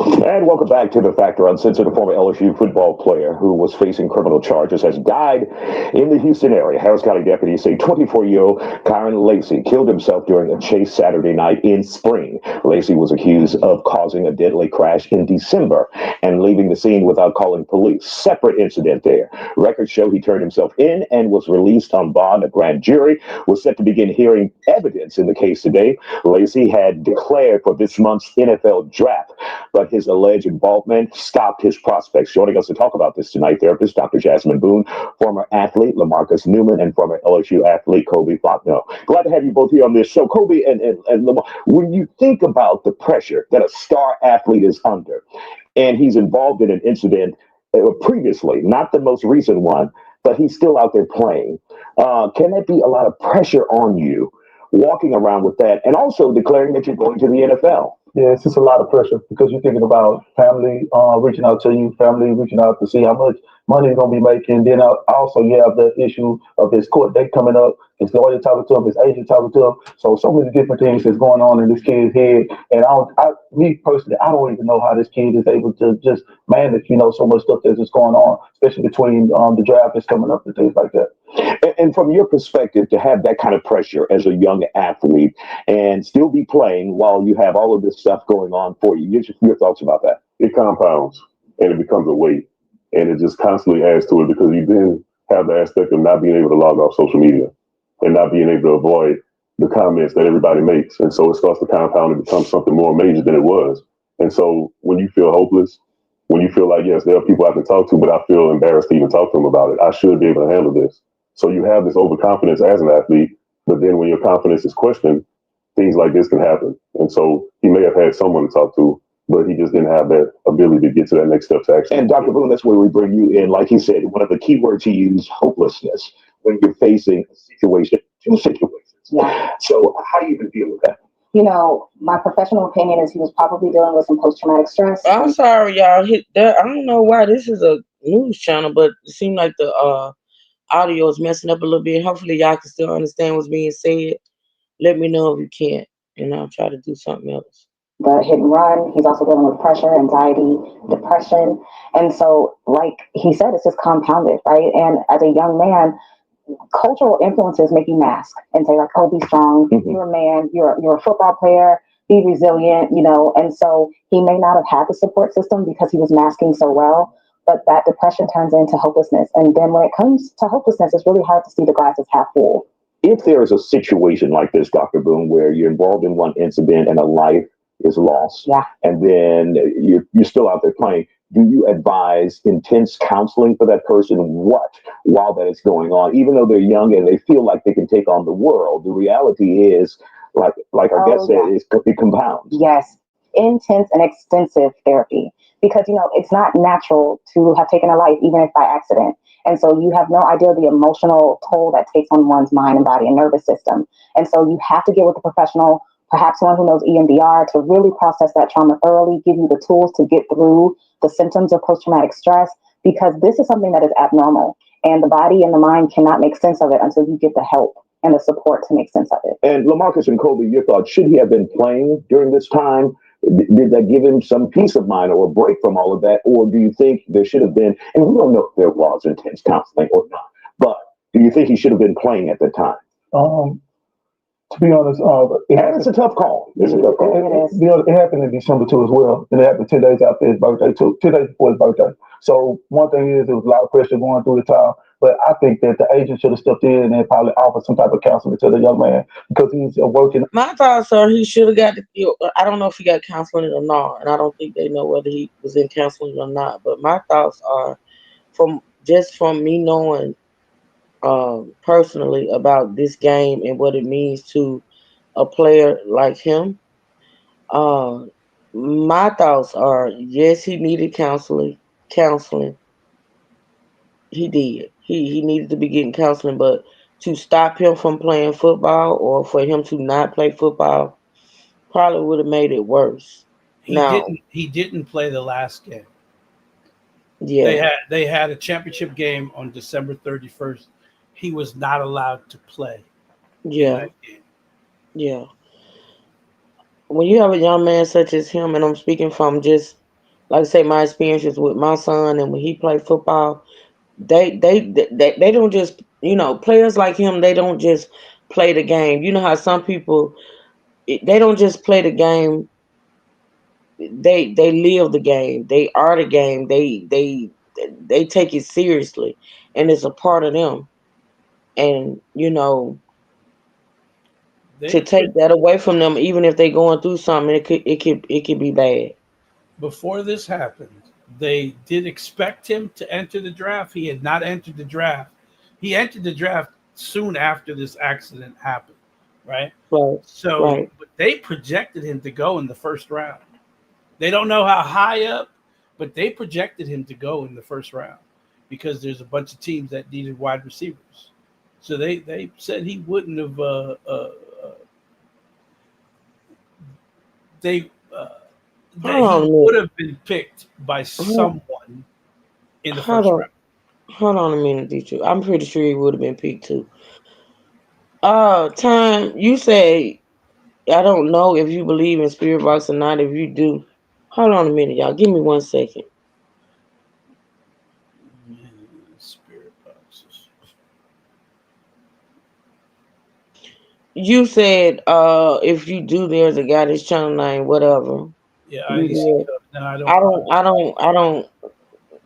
We'll talk about that at a later date, but no, I don't believe in. You want me to take that out? Please. I'm not putting him in timeout. I'm just removing the comment. I just removed the comment. That's All right, thank you. All right, so go ahead and say what you were saying, Detroit. Well, they projected him. Now again, he has agents, his football coaches, all of them are in his head right now. Then this happens. Now, basically, I read the report of what happened. We're gonna get into that. It's no different. There's something similar to this actually happened maybe 10 years ago. It was a Dallas Cowboy player. Him and his friend were coming. Him and another player were coming from the bar. He was drunk.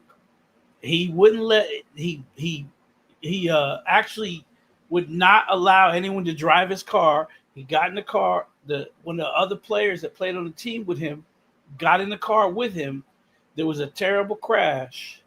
He got out of the car, but the other player did not end up dying in the car. And they said that he was very spaced out. Well, he got arrested.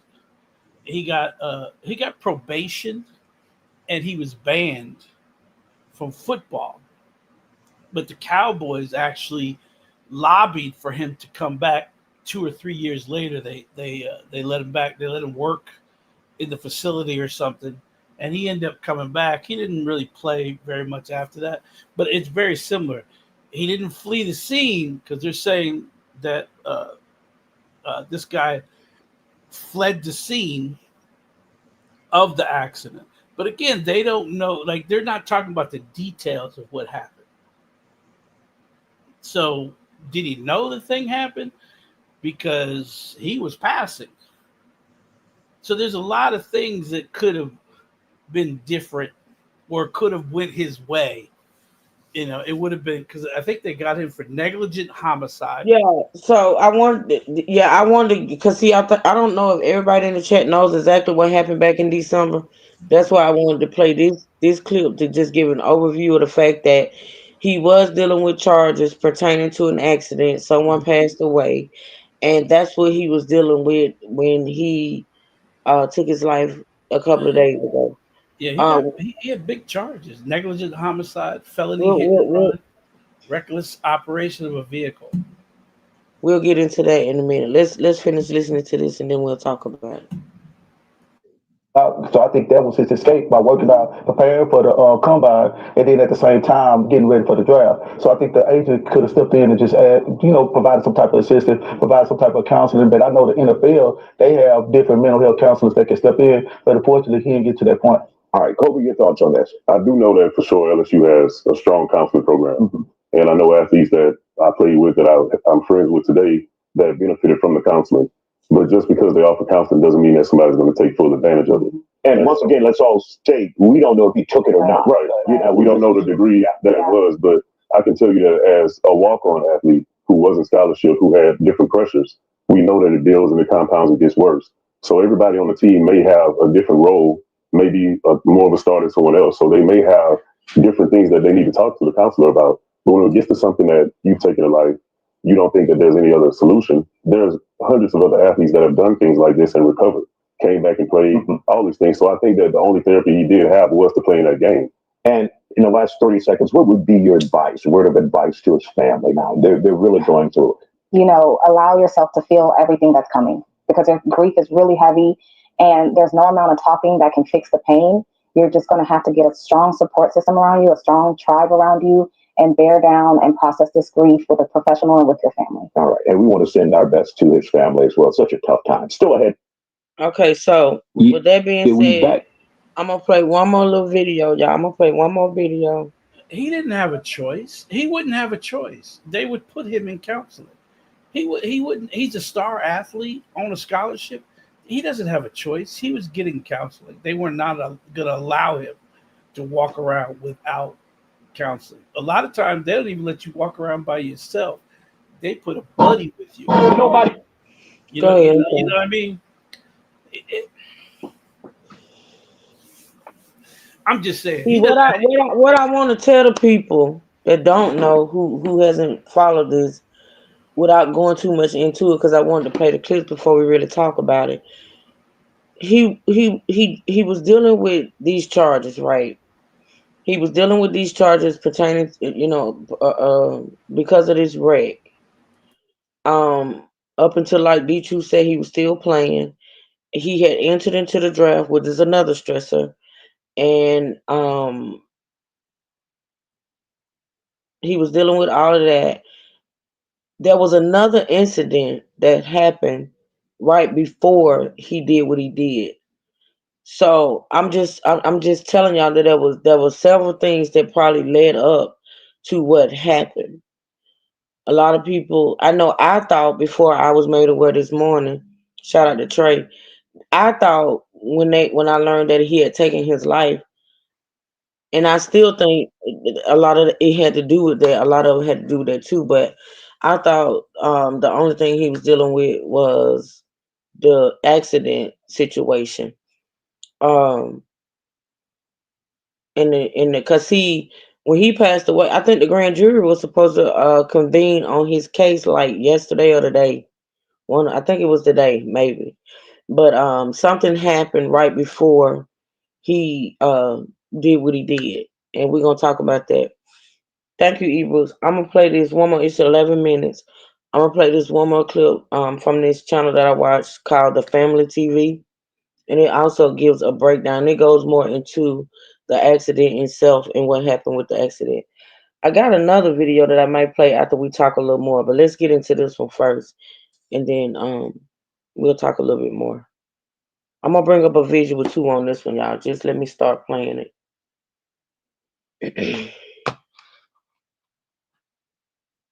He wins when the family feels. That's Meyer will throw quickly. That's Kyra Lacey first play. That's on a little half ball. He'll fire again, and Lacey, I think he got a foot. Lacey in motion. That's Meyer looking that way now. On the wheel, throws it out. Lacey caught it. Did he get there? Hold on, let me fast forward a little bit.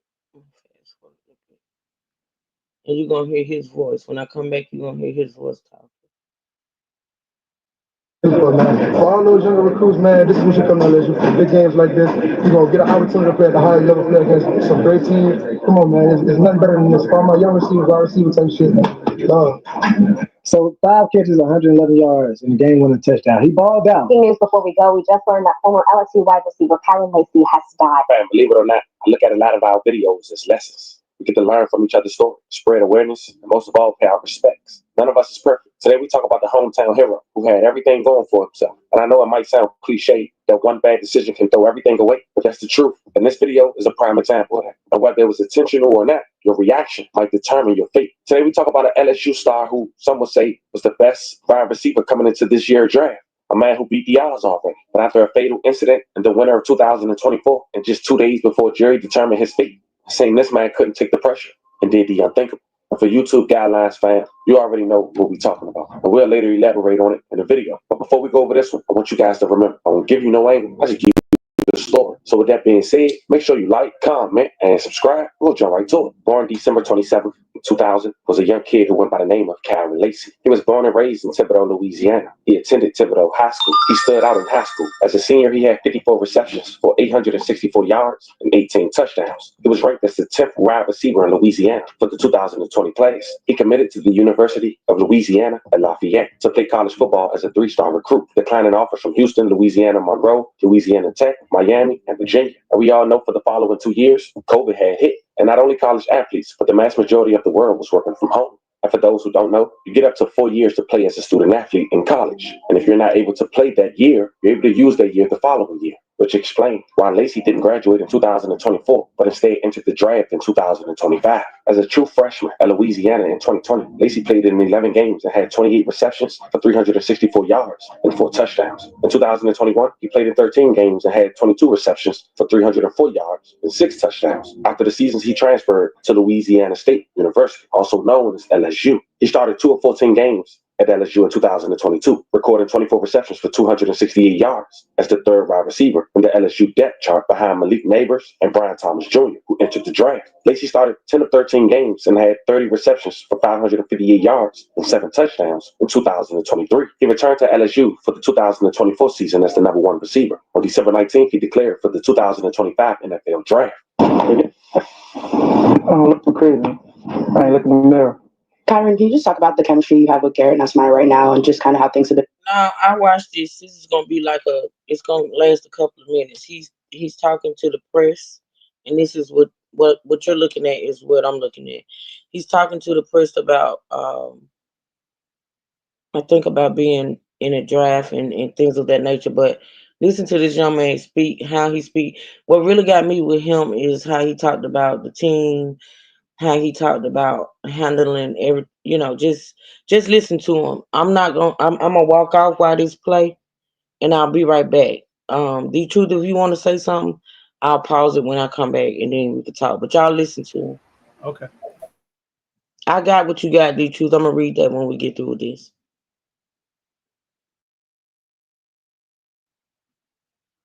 Working out this spring? It goes way back to when I first got here. He's been ready. He's ready to take this next step. We come in every day, looking to do something better every single day. It'll be little things like maybe just watching film, like stuff like that, just to get on the same page.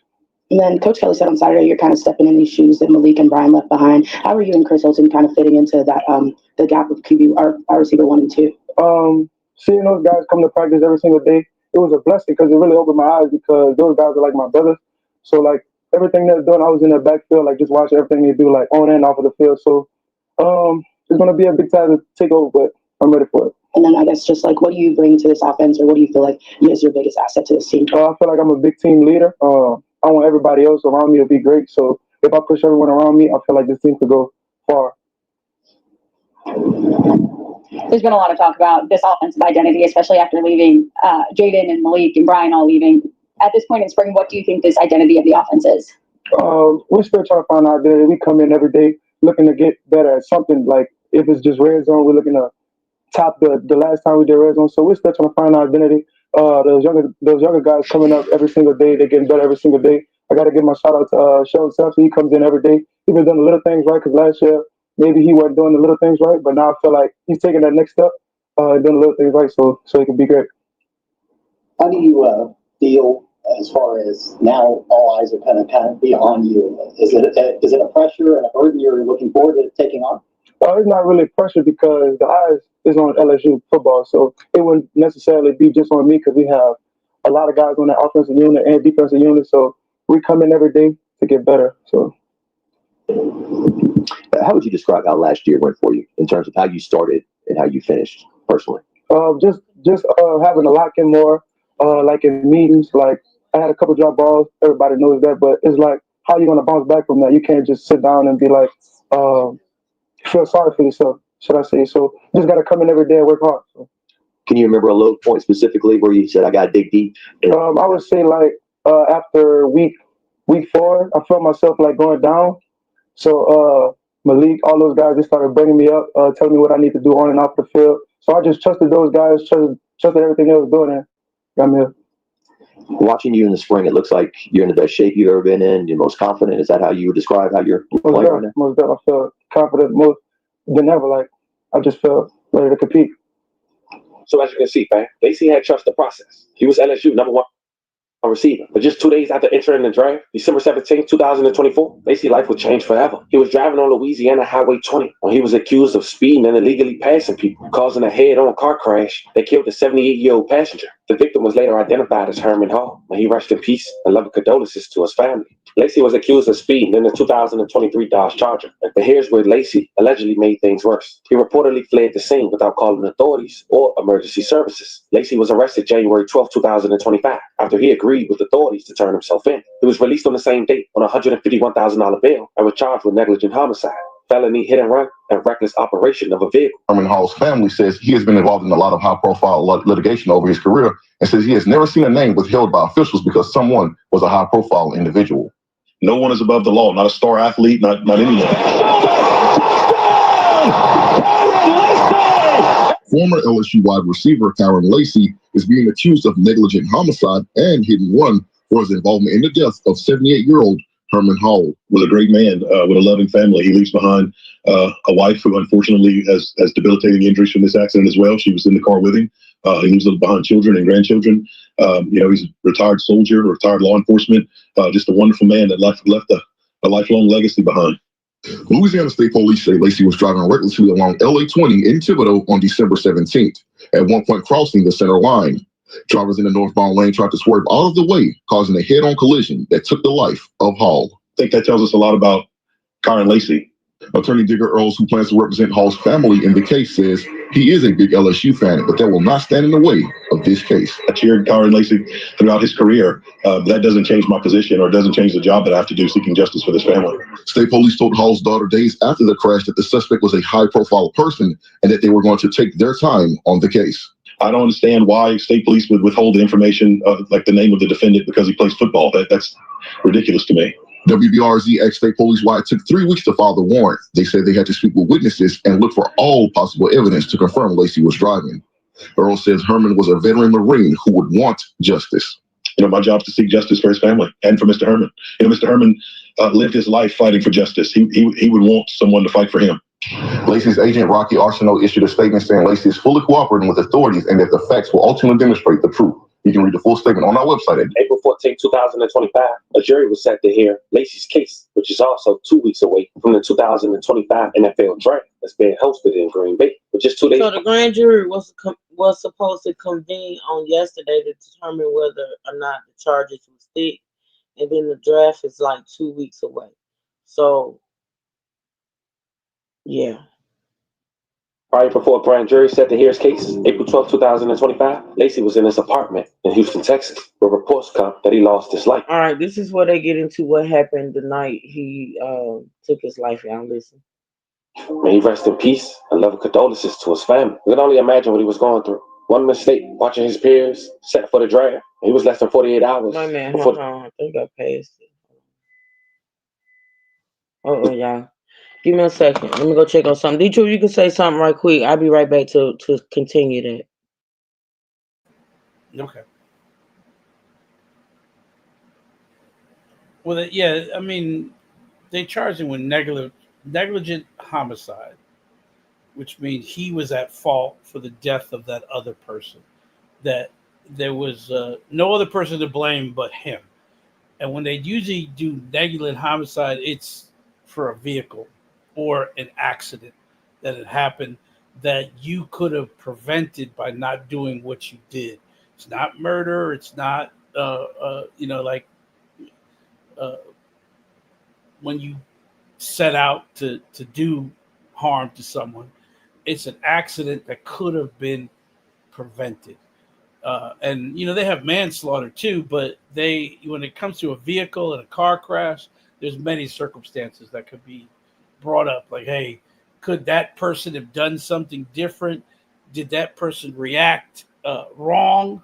Did he not have to swerve? There's a lot of things that come into it. That's why the negligent homicide is a broader charge and usually means that you enacted the circumstances which caused the death of this person. Because they could have gotten him with vehicular manslaughter, which means there's some circumstances that whatever you did, you chose to do. Now, it didn't say whether he was drinking or not, but they charged him with that instead of vehicular manslaughter. All right, let me finish playing this, and then I'm going to read this article. Weeks away from the 2025 NFL draft that's being hosted in Green Bay. But just 2 days prior before a grand jury set to hear his case, April 12, 2025, Lacy was in his apartment in Houston, Texas, where reports come that he lost his life. May he rest in peace and love and condolences to his family. You can only imagine what he was going through. One mistake, watching his peers set for the draft. He was less than 48 hours before determining whether he would have to spend some time incarcerated. I hope we're able to learn from this. Sometimes things out of our control. But if he would have stayed there, the outcome could have possibly been different. I'm praying for everyone who was affected by this video that we just talked about. Fam, this was the story of a man from Louisiana who worked hard to one day live out his dreams in the NFL. And just 4 months before the draft, an accident took place where he claimed another man's life while driving recklessly. And just 2 days before a grand jury determined his fate, he loses his life. Let me know how you guys feel about this one in the comments. All right, I'm gonna put this channel's name, The Family TV, in my description box, and also the other young man whose video we listened to. So let me read this article. This tells you more about what happened the night that all of this took place. All right, and then we're gonna talk, and then I think I'm gonna listen to that one last video I wanted y'all to hear. So this is an article that was published on the 13th. On the 13th. Investigative Unit LSU is from the what's called WBRZ Channel 2 ABC Investigative In Depth. All right. So the title is LSU wide receiver Karen Lacey takes own life during police chase in Houston, officials say. Former LSU football player Karen Lacey was found dead in his car in Houston after a police chase Saturday night, days before he was set to appear before a grand jury that would decide if he would face charges in a fatal crash that law enforcement said he caused. New information obtained by WBRZ says Lacey was arguing with a family member shortly after 11 o'clock p.m. Saturday. He reportedly pulled out a gun and shot it at the ground before leaving the area. About 30 minutes later, a constable spotted Lacey driving and attempted to make a traffic stop. Deputies said Lacey refused to stop and was chased for several miles before crashing. A report from the Harris County Sheriff's Office says that when deputies walked up to Lacey's vehicle to take him into custody, they didn't realize he shot himself during the pursuit and before the crash. The WBRZ investigative unit reported that Lacey was set to appear before a grand jury on Monday, connected to a fatal crash in LaFortune Parish. He was arrested by Louisiana State Police in December of 2024. Troopers said he was speeding and driving across the center line in a no-passing zone on LA 20, causing a wreck that killed 78-year-old Herman Hall. Lacey was arrested and booked for negligent homicide, felony hit and run, and reckless operation of a vehicle. He bonded out less than 2 hours later after being booked. Before his arrest, Lacey was projected to be picked in the 2025 NFL Draft. He had 864 yards receiving and scored 18 touchdowns in his final season at Thibodeau High School, then signed to Louisiana Lafayette. He played in 24 games in 2 seasons before moving to LSU in 2022. He played 3 seasons at LSU and led the team with 9 touchdowns in his last season. LSU Athletics Department released the following statement, saying, "We're saddened to learn of the tragic passing of former LSU football student athlete Karen Lacey. Our thoughts and prayers are with his family and loved ones, as well as his former teammates and coaches impacted by his passing." Lacey's father, Kenny Lacey, posted to social media after his son's passing and called for parents to be more attentive to their children's mental health. He said, "Young parents, start talking to your kids at a very early age and make sure they are confident and comfortable confiding in you. Don't be cool with 'I'm all right' or 'I'm good' when you know deep down something isn't right. Mental health is real, and for the most part, it's invisible. Don't ignore the signs, even if they may seem small. Our lives have been changed forever, and this will never be okay. But God needed my baby more than he was needed here. This has to be the biggest pill our families have had." I don't know why that jumped like that, but give me a minute. Yeah.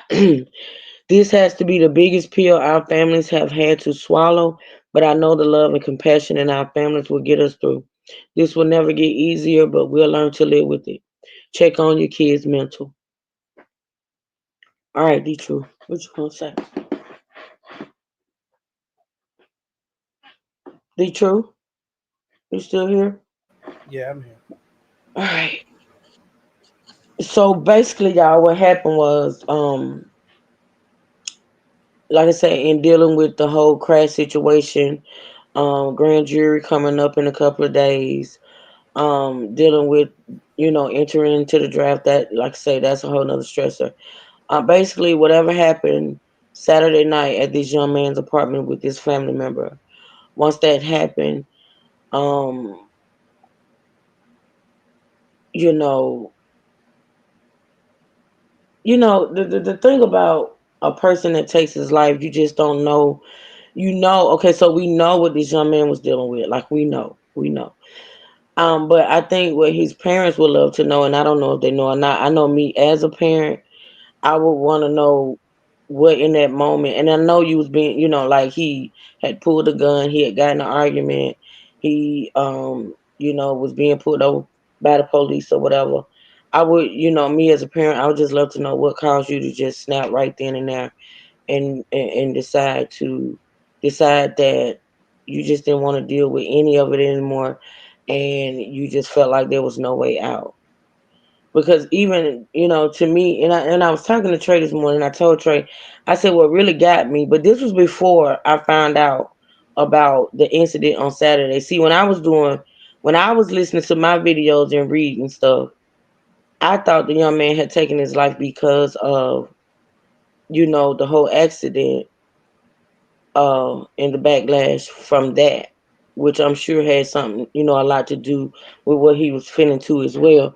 But what I couldn't figure out before Trey told me about the incident on Saturday, what I couldn't figure out is why would he decide that, hey Brandy, why would he decide to take his life before the grand jury? Because the fact of the matter is, and we're gonna get more into the accident or what happened with the accident, but I couldn't understand why he would choose to take his life before knowing the outcome of the grand jury, because the fact of the matter is, until a case goes to the grand jury, it could have not been a case at all.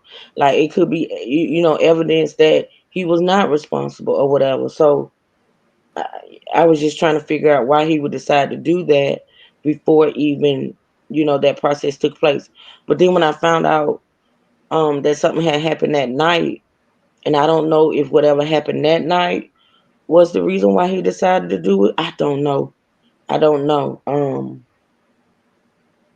He would have been charged with gun possession. I mean, of course. Well, so basically that. Okay, so that's what Trey was saying. Yeah. That night he was out. Okay, say he was already out on bail, right? He was already out on bail. He had a gun, so of course that would have. That's a fact. Yeah, that's an offense, and he probably would have either been sent back to jail.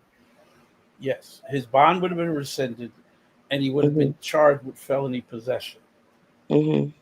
So, and then he also would have been charged with discharging the firearm within city limits. So he was looking at a bunch of different charges, but if he had got caught with that gun, it would have been probably even more major than the vehicular homicide or the negligent homicide, because he was out on bond. And then another thing I thought about too, and see, this is just me trying to figure. This is me being a parent and just only imagining what his parents may be thinking. Another thing that I found out is that the charge, actually the negligent homicide, it was a serious charge, but I think the most he could have got for that was like 3 years. Yes. Okay. Negligent homicide is 1 to 3 years. Right. So that wasn't a lot of prison time considering, you know what I'm saying? And then I was like, even though he was facing these charges and facing that time,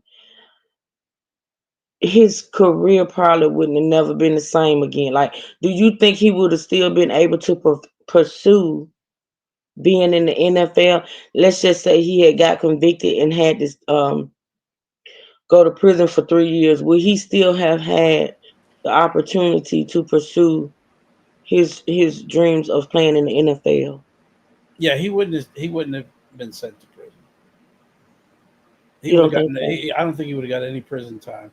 Now with the gun charges, yes, he was looking at prison. The negligent homicide, he would have been on probation. He would have had to do community service. He'd had to do a whole bunch of things. Would he have been in the draft? No, they wouldn't have been in the draft. But he probably would. Are you saying that because so is that like a rule of the draft that if he had been indicted, that term, like he couldn't have been in the draft because of that? No, it's just that it puts an unfavorable mark on you because it's. But you're not saying that he definitely couldn't have been in the draft. You're saying he would have been. He could have been in the draft, but the who it would have dropped him down, and a lot of people, because again, their whole thing is, should I take a chance on this kid? He's already in trouble. you know what? To be honest, just me watching all of the stuff that I've seen, and the fact that. Now, I'm talking about before what happened Saturday.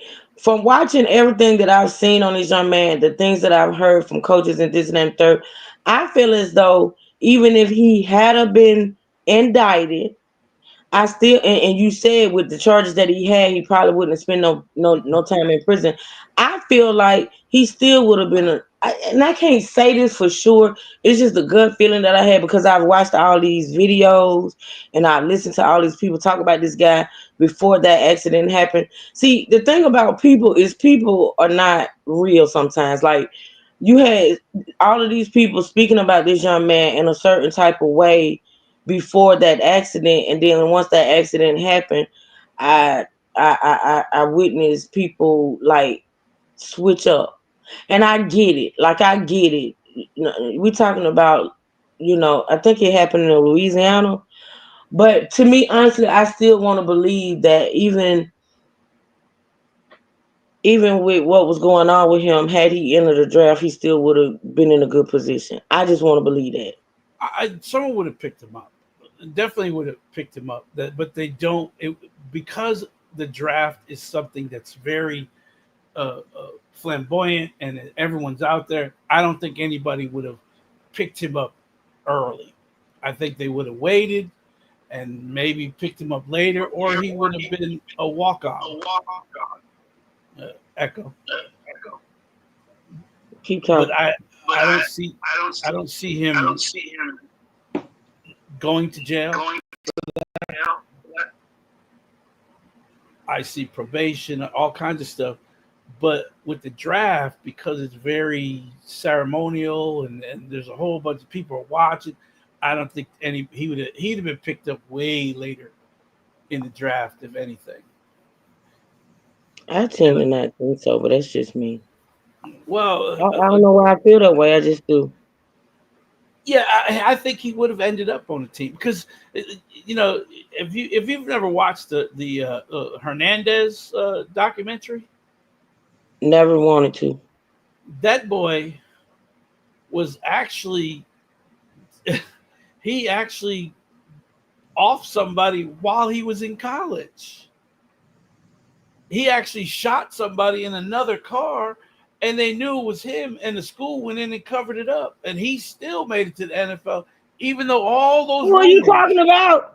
Hernandez from the Patriots. I thought you said Menendez, brother.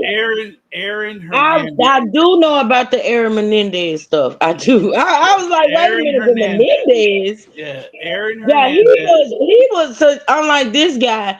That dude was in a lot of trouble before he actually did what he was in that. That's a whole nother. Yeah, that's a whole. He was in a lot of. Even though I still felt bad and stuff, with him, what happened with him. But that was totally. This young man was not in none of that type of trouble like he was. No, I think he was actually part of like a gang or something. Yes, he was gang affiliated. Hernandez was gang affiliated, but the school came in and covered it up, and then his backers came in and cleaned it all up. Yeah, and it was all because he was a athlete. Yep. a star athlete, and Yeah. they're saying, well, why did you wait 3 weeks before you release his name? Well, because it's LSU. You know who there's so many I be high up trying to people. stress to people how the sports roll in the South. Like sports are everything in the South. LSU, Auburn University, University of Alabama, Florida. Out that listen, I All of can't stress it. Auburn, I Duke, can't. I can't stress it. all of them, they have deep pockets and major donors, and Oh they're not yeah. about to.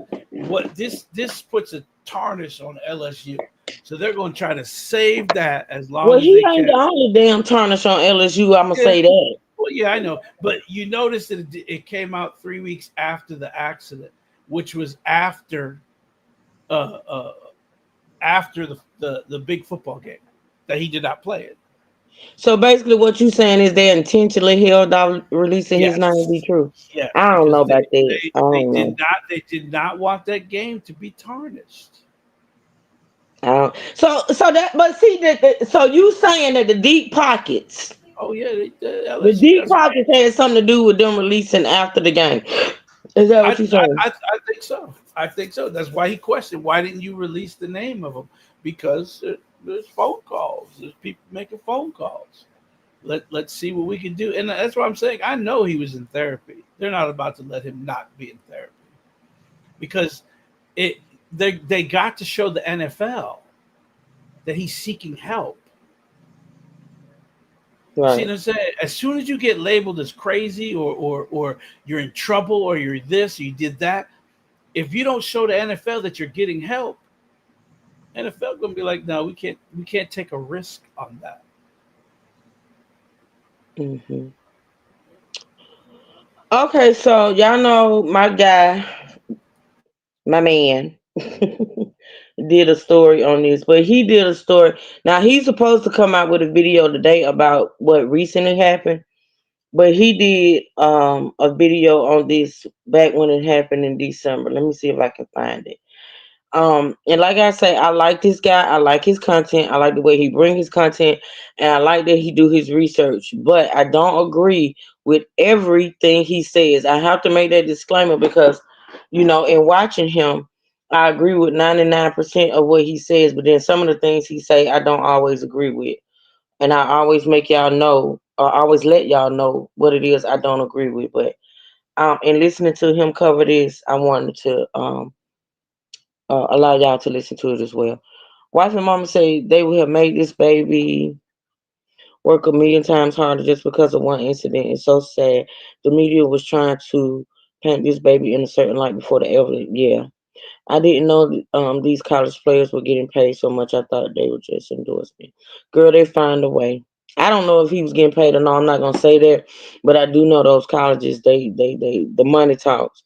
Um, yours truly said. Let me see. Hold on. Yours truly said, I hate StreamYard. I do. I hate it. LSU is one of the best college football teams. That's why I'm so shocked on how he was fucking up it.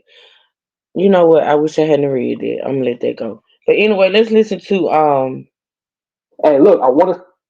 y'all know who this is. This is introvert rock star. Let's listen to his take on this. Now, mind you, this was done back in uh January. This was done back in January. Okay. Say rest in peace to Mr. Herman Hall and condolences to his family. In this video, Hold I on, y'all. Give me a don't want to second. sound. I want to pull up the I want to pull up the visual because I'm gonna show Mr. Herman. Uh, prayers going up for his family. Let's see.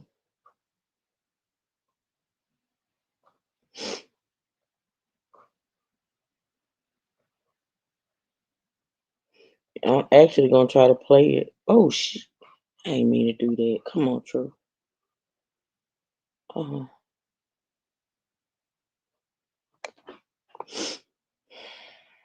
Mm.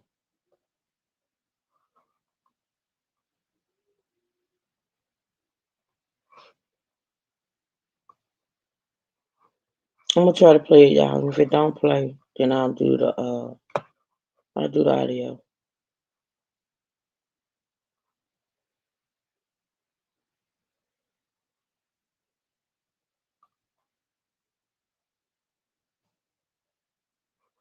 I don't know what this thing is doing, y'all. Give me a second.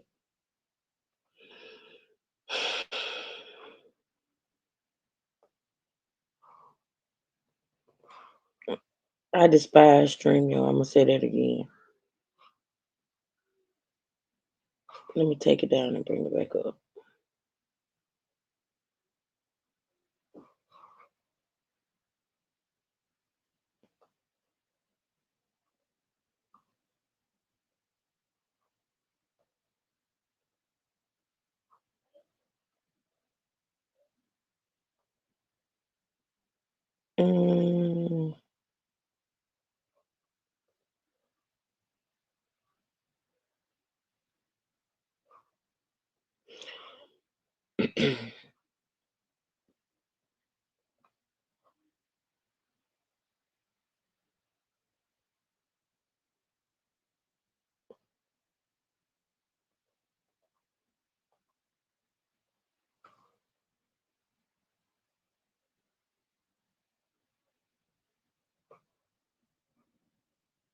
True didn't Lucius post his lawyer stating it wasn't him who caused the death.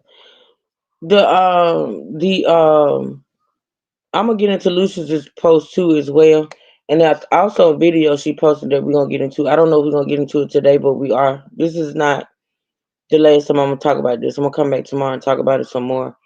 There's a lot of things that Lucius posted I want to talk about. The thing about it is, this is why, like I said, I wish he was still here to actually have gone through with that grand jury thing, because there's some evidence that they're saying he caused the crash by going in and out of traffic, but then there's some other stuff that's really not being talked about that we're gonna talk about. So yeah.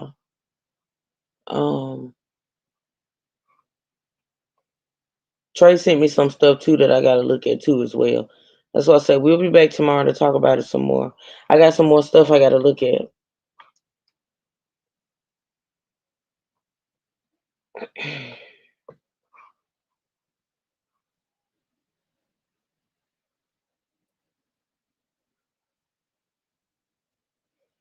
All right, let me see if it'll play, y'all.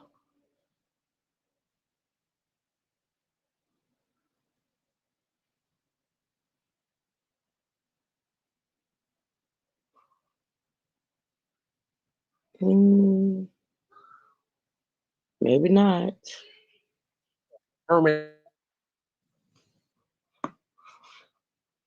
All right. I'm gonna let y'all see it and I'm gonna play it. And look, I want to say rest in peace to Mr. Herman Hall and condolences to his family. In this video, I don't want to sound insensitive. I don't want to sound like I don't care about what happened to this man, because I know his family is hurting. And at the end of the day, we all human. And what they are going through, I don't wish that on anybody. But on this channel, I have to keep it real. And when it comes to my state, when it comes to Louisiana, I have to keep it real. And at the end of this video, we will have a plot twist, because we got some questions to ask the people. And look, shout out to the city of Thibodaux, Louisiana. In high school, I used to have a girlfriend. She went to Terrebonne High School, but I think that's in Homer. But Homer is not that far from Thibodaux. And I just know those areas, I know all those stumping grounds. So shout out to Thibodaux, Louisiana. But let's get into this article, because like I say, I have to show y'all the hypocrisy and I have to show y'all the fake outrage. And this article is from WAFB Channel 9 News, published January the 10th, 2025 at 1:07 p.m. Louisiana State Police have issued an arrest warrant for former LSU football standout Kyren Lacy. Now I have to remind y'all, this happened after this crash. The crash that caused the unaliving of Mr. Herman here on the picture.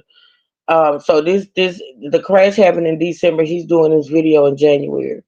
All right, so this is not recent. I want to say this don't have nothing to do with what happened the other night, but I can't say that because I don't know. But I'm saying this is a separate incident from what happened on Saturday. Okay, here we go. Lacy is wanted on charges of negligent homicide, and felony hit and run following a December 17, 2024 traffic crash that unalived a former Marine and injured two others. Louisiana State Police said. Louisiana State Police say they are in communication with Laci and his legal representation to turn himself in. So I'm doing this. So this is the thing. I'm sorry, I had drink some water. Listen. So when this crash happened, the crash we're gonna get further into on tomorrow. We're gonna talk more about the crash, but when this crash happened, Laci did not stop. He did not stop. In fact, he left. I don't know if on his mind whether or not he didn't know that he had caused the crash or whatever. At this point, another piece of another video I was watching saying he may not even have known he caused it. I don't know. But he left the scene, right? He left the scene, and when it was determined, I think by cameras, because I think that's how they figured out that, you know, he was in the vicinity or whatever. They contacted him, and, you know, I guess they contacted whoever. I don't know who they contacted, but when he was made aware that he was being charged in this case, he turned himself in. He turned himself in. He got with his lawyer. He was out of town, but when he came back in town, he turned himself in, and then he was bonded out a couple of hours later. I have a video of that too as well. I don't know if we're gonna get into it today, but just stay tuned, y'all. We're gonna talk about it all, okay? All right, here we go. Video on a Sunday. Now, in my opinion, I think he's going to turn himself in Monday, or he's going to do it on Tuesday morning or Tuesday night. And when it comes to Kyren Laci, I'm going to give him the same grace. I'm not going to judge him because you still have to prove this in court. You still have to prove that he was the cause of this. After allegedly causing the crash, investigators allege Laci sped from the scene and did not report his involvement to police. Laci, 24, a native of Thibodaux, Louisiana, is also wanted on a charge of reckless operation of a vehicle, documents show. So one thing I'm gonna say that's on Laci's side is that this happened in Thibodaux, where he's from, and he's an LSU player. When you're an LSU player, sometimes, I ain't gonna say all time, sometimes that carries weight. But when you're black, sometimes it can go against you, but it all depends. And also the cop didn't write the crash report. It took them weeks to write up a crash report. It took them weeks to file the warrant. And when the girl, when Mr. Hall's family came to ask them, why didn't y'all issue a warrant? They told them that this was a high-profile person, and it takes time. So that told me something also. And I hate this had to happen to Laci because, first of all, you're black. When you a star, you get money, then you got potential to go to the NFL. Well, he's going to the NFL, or he was going. I don't know if he's still going, but when you have that potential and you're making money, you're an LSU star, you really got to carry yourself a certain way because, especially in Louisiana, they waiting to railroad you. They waiting to railroad you. They want to railroad you. They need black men in prison. They need black men in Angola. Like I always say, I got an uncle in Angola right now doing life. I miss him. So to see a 24-year-old young man, probably about to go through the same thing, I hope he don't. But it just hurts to think about. So imagine how his family feels. Louisiana State Police allege Laci was driving a 2023 Dodge Charger south on LA Highway 20 and recklessly passed multiple vehicles at a high rate of speed by crossing the central line and entering the northbound lane while in a designated no passing zone. And look, when I first saw all these videos, because I barely see the truth, that right there, that was a lot, right? So the fact that he was passing cars in a no passing zone, how much does that weigh?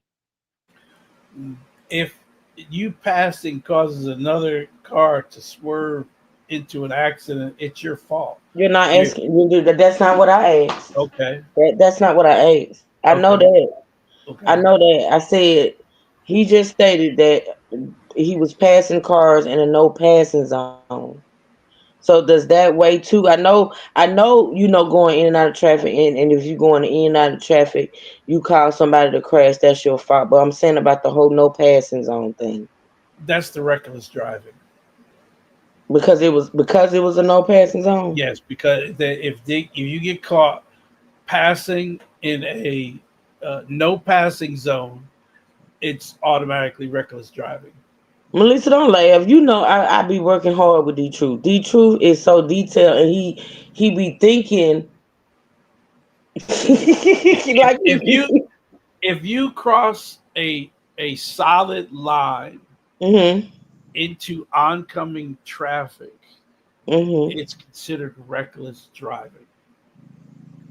If it's a double line, it's even worse. Because single solid line, you're not everyone knows that's no passing once it's a solid line. Right. A single double line means neither side can pass. So, like I said, immediately once you cross that line to pass another vehicle, it's considered reckless driving. And depending on the speed, it could only get worse. Right. Okay. All right. Let's listen. Watch other YouTube channels. Unless it's the news, I don't really watch other YouTubers. See, this is another reason why I like him, because he pretty much like me when it comes to listening to all these different YouTube channels. I can't do it.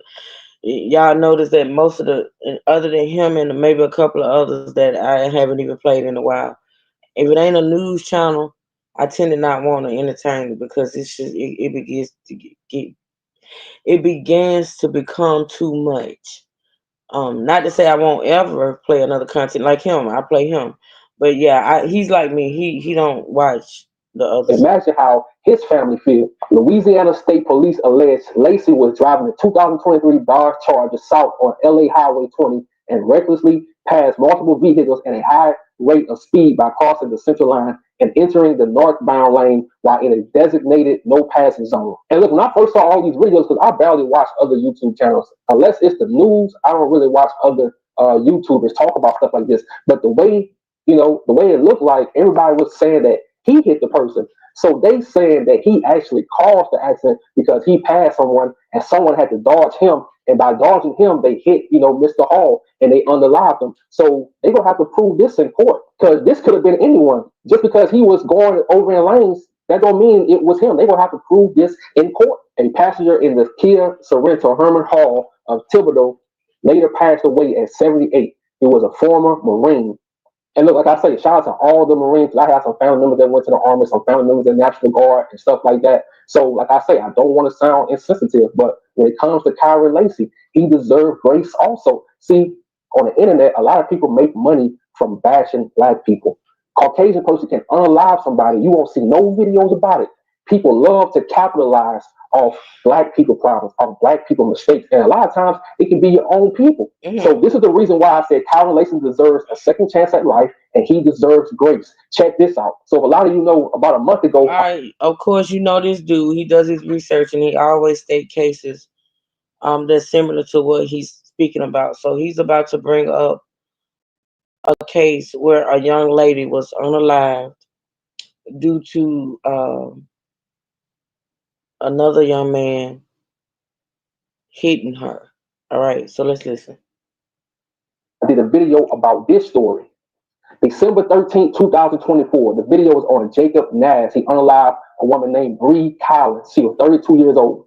Baton Rouge, Louisiana native, unalived Bree Collins. And let's read this. December the 12th. In an emotional courtroom scene Wednesday, Sharonda Plain, the grieving mother of Bree Collins, faced the man responsible for her daughter's death in a fatal hit-and-run incident. Jacob Nash, 22, pleaded guilty to charges of hit and run resulting in death, but avoided jail time when Judge Gail Horn-Ray sentenced him for 3 years of probation. Wait a minute. Now, you had a young Caucasian male. December 13th. I need y'all to listen to this very, very carefully. What you say, D-True? Did you say something? Or that was him because I pushed play on the wrong thing? That was him. I need y'all to listen to this very, very carefully. See, this kind of stuff that I don't be want to listen to because it really be pissing me off, so I really don't need to be knowing about it, but this is why I watch this guy, because he's always doing this. He's always doing this, and he make great points. Now, let me just say this. A lot of times people be like, well, how can you compare this to that and this to that and this to that? Let me just say this. We know that living in this world, living in this nation, living on this planet, living in the United States of America, that the rules apply when they apply. What I mean by that is that there's one set of rules, allegedly, right? All the rules, all the laws are supposed to be like one set. But what really pisses me off is when that's not the case. Like, Yeah, I've been following crime and justice for years, and I've seen so many cases to whereas it really pisses me off. It really does. Now, in saying that, I don't want to take away from the fact that Colin Lacey he did what he did, and see, this is the thing. It still has not been proven in a court of law that he actually caused that accident. So I got to make that clear, because just like excuse me, y'all, just like one of the content creators that I was listening to said, it's supposed to be innocent until proven guilty, but we know that's not the case in most cases. All right. Especially when it comes to the social media, right? So when I hear cases,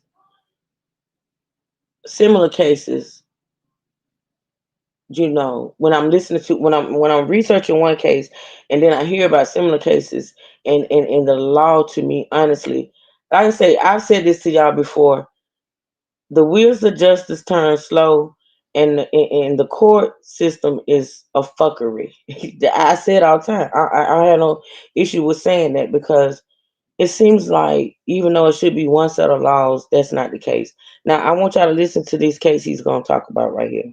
Lacy deserves a second chance at life, and he deserves grace. Check it. Hold on, y'all.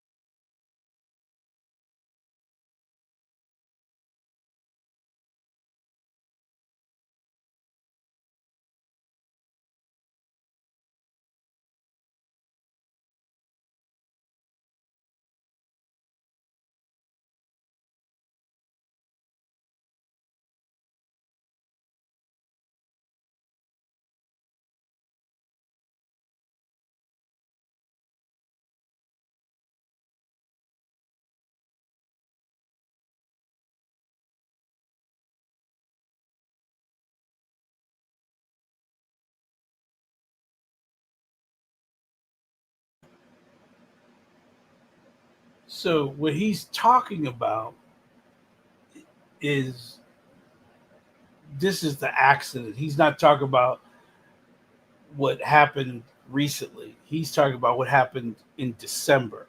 So this is before any of that happened earlier. So he's trying to keep you up to speed on that. And I mean, he's not lying. There's rules for everybody. But I don't think he would have spent any time in jail. I think it would have been pleaded down. He did probation, some community service time. He would have had to basically go through counseling. He would have had to. They would have the NFL is very good on crossing their T's and dotting their I's. So if any team was interested in him, they would have requested certain things be done and had him looked at from different people to see if it is a problem. So if he partied a lot, they would have found that out. If he had any other problems, they would have found that out too. So they would have just not took it willy-nilly. The NFL would have did a lot, and I think he would have gotten less time because certain people would have been helping him. What you saying, D2? I didn't hear you because I was on the phone. What you talking about? I'm talking about it is that what he's talking about is prior to what happened now. He's talking about the incident. Yeah, that's what I told him. This was back in January. Yeah. This is about the incident, and he's saying he should get a second chance. There's plenty. I mean, hell, how many times do you see drunk drivers on their third DUI? Yeah, that shit is crazy. Yeah, even with accidents. Usually on the third one, they be done hurt somebody after two DUIs, and they still got license and all that. Yeah, that's crazy. Yeah, I'm saying, so this wasn't the end for this kid. He would have been, and even if the NFL punished him for him doing this, if it came out that he did do it, he would have went to the AFL. He went to the Arena Football League, and he would have played a little bit there, which means everything would have died down, and then he would have been picked up by somebody. Right. There's plenty of ways that this would have been a different circumstance. Right. Right. I just feel so bad. I really do. And I'm gonna tell y'all why. We're gonna talk after, but let's finish listening to him. This out. So if a lot of you know, about a month ago, I did a video about this story. December 13th, 2024. The video was on Jacob Nash. He unalived a woman named Bree Collins. She was 32 years old. Baton Rouge, Louisiana native, unalived Bree Collins. And let's read this. December the 12th, in an emotional courtroom scene Wednesday, Sharonda Plain, the grieving mother of Bree Collins, faced the man responsible for her daughter's death in a fatal hit-and-run incident. Jacob Nash, 22, pleaded guilty to charges of hit and run resulting in death, but avoided jail time when Judge Gail Horn-Ray sentenced him to 3 years of probation. Now, you had a young Caucasian male unalive a black woman. She was in law school. She was going to be a lawyer. So he unalived her. He pleaded guilty. How you plead guilty and you get no years in prison? They give you 3. He pleaded guilty to hit and run. He was, and I think he's going to say it, the guy was drunk. Not only was he drunk, the truth, he was drunk. Not only was he drunk, when he hit this young woman, he excelled. He sped up and he hit her. He pled guilty.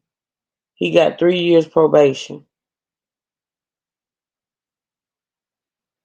Years of probation. So that's why I say Kyron Lacy deserves grace. He deserves a second chance. And this happened in Louisiana, probably a few miles from Baton Rouge. It was like, what, 69, 70 miles from, Thibodeau was like 70 miles from Baton Rouge. But still, it's in Louisiana. He deserves the same grace from the people and from the justice system. Because this dude, Jacob Nash, he hit her while she was walking. And he sped up while he hit her. And multiple people said they looked and they watched her body fly in the air from this street, the street he hit her on, to like 4 blocks away. Her mom said, I think it was a slap in the face that he walked away with probation, Plain said in an emotional interview following the sentence. Just like he feels his life matters, Bree's life mattered also. I feel that he should have got some time, not just probation, that he should have been taken away from his family like she has been taken away from hers. We can't see her, but this family is able to see him. I don't think the judgment was fair to me and my family. Now, the dude, Jacob, the Caucasian young man, all he had to do is pay $5,000 restitution fees. That's it. And when I looked around, I'm like, damn, besides the news, I was the only one that made a video about this, that spoke on this. Nobody spoke on this. So now, all of a sudden, everyone has fake outrage because it's Kyron Lacy. He plays for LSU. Cool. This young woman, this 32-year-old young woman was going to law school. She was going to be a lawyer. She was going to be the first lawyer in her family. Her mother said, they unalived my lawyer, the family's lawyer. You know how important that is to a family? So the same way Kyron Lacy was going to be the first NFL player in his family, she was going to be the first lawyer in her family. That's still important. And this sentence only happened last month. Was there no outrage? So keep the same energy. That's why I say keep the same energy. We don't need the fake outrage from people. Oh, he ruined his life. No, he deserves a second chance. He deserves grace, just like Jacob Nash. And like I say, on this channel, we hold Caucasian people accountable. Y'all might say a lot of YouTube channels, they love to bash black people. They love to downgrade our FBA people. They love to hate on our people and make content about us and make money off of us. But you'll never see a lot of people holding Caucasian people accountable. On this channel, we hold them accountable. We let nothing slide. You can't get away with this. You thought we forgot? This just happened last month. But this is the part that really broke my heart. Check this out. Her mom said he hit her and he fled the scene. He did nothing at all to help. You turned yourself in. 4 days later, you didn't try calling for assistance for her, she said. I really don't know all the stipulations. I passed out. So this is like the same case. See, the thing about it is, like, in comparing it, the only thing I don't like about comparing these two cases is the fact that we don't know we would never know the outcome of I can't even say the baby name, Kyron Lacy's case. because it's pretty much like the same. It's pretty much. Do you agree with me, D. True, that the cases are similar as far as what happened? They're similar about what happened. But there are details that's not, because it hadn't been said that Karen was drunk. No. I want to make sure I make that plain. It hasn't been said that he was drunk or on anything. And I can't say most likely he wasn't drunk, but most likely he wasn't on no drugs, because them people, I know they drug test. So, but there has been nothing said about him being drunk or on drugs that night, y'all. I mean, that day when that accident happened. But go ahead, Detroit. No, the similar as far as accidental death occurred, but he's fleeing the scene. Yes, they both fled the scene, but most times. But Detroit, can you really call what this guy did accidental? Who? The drunk guy?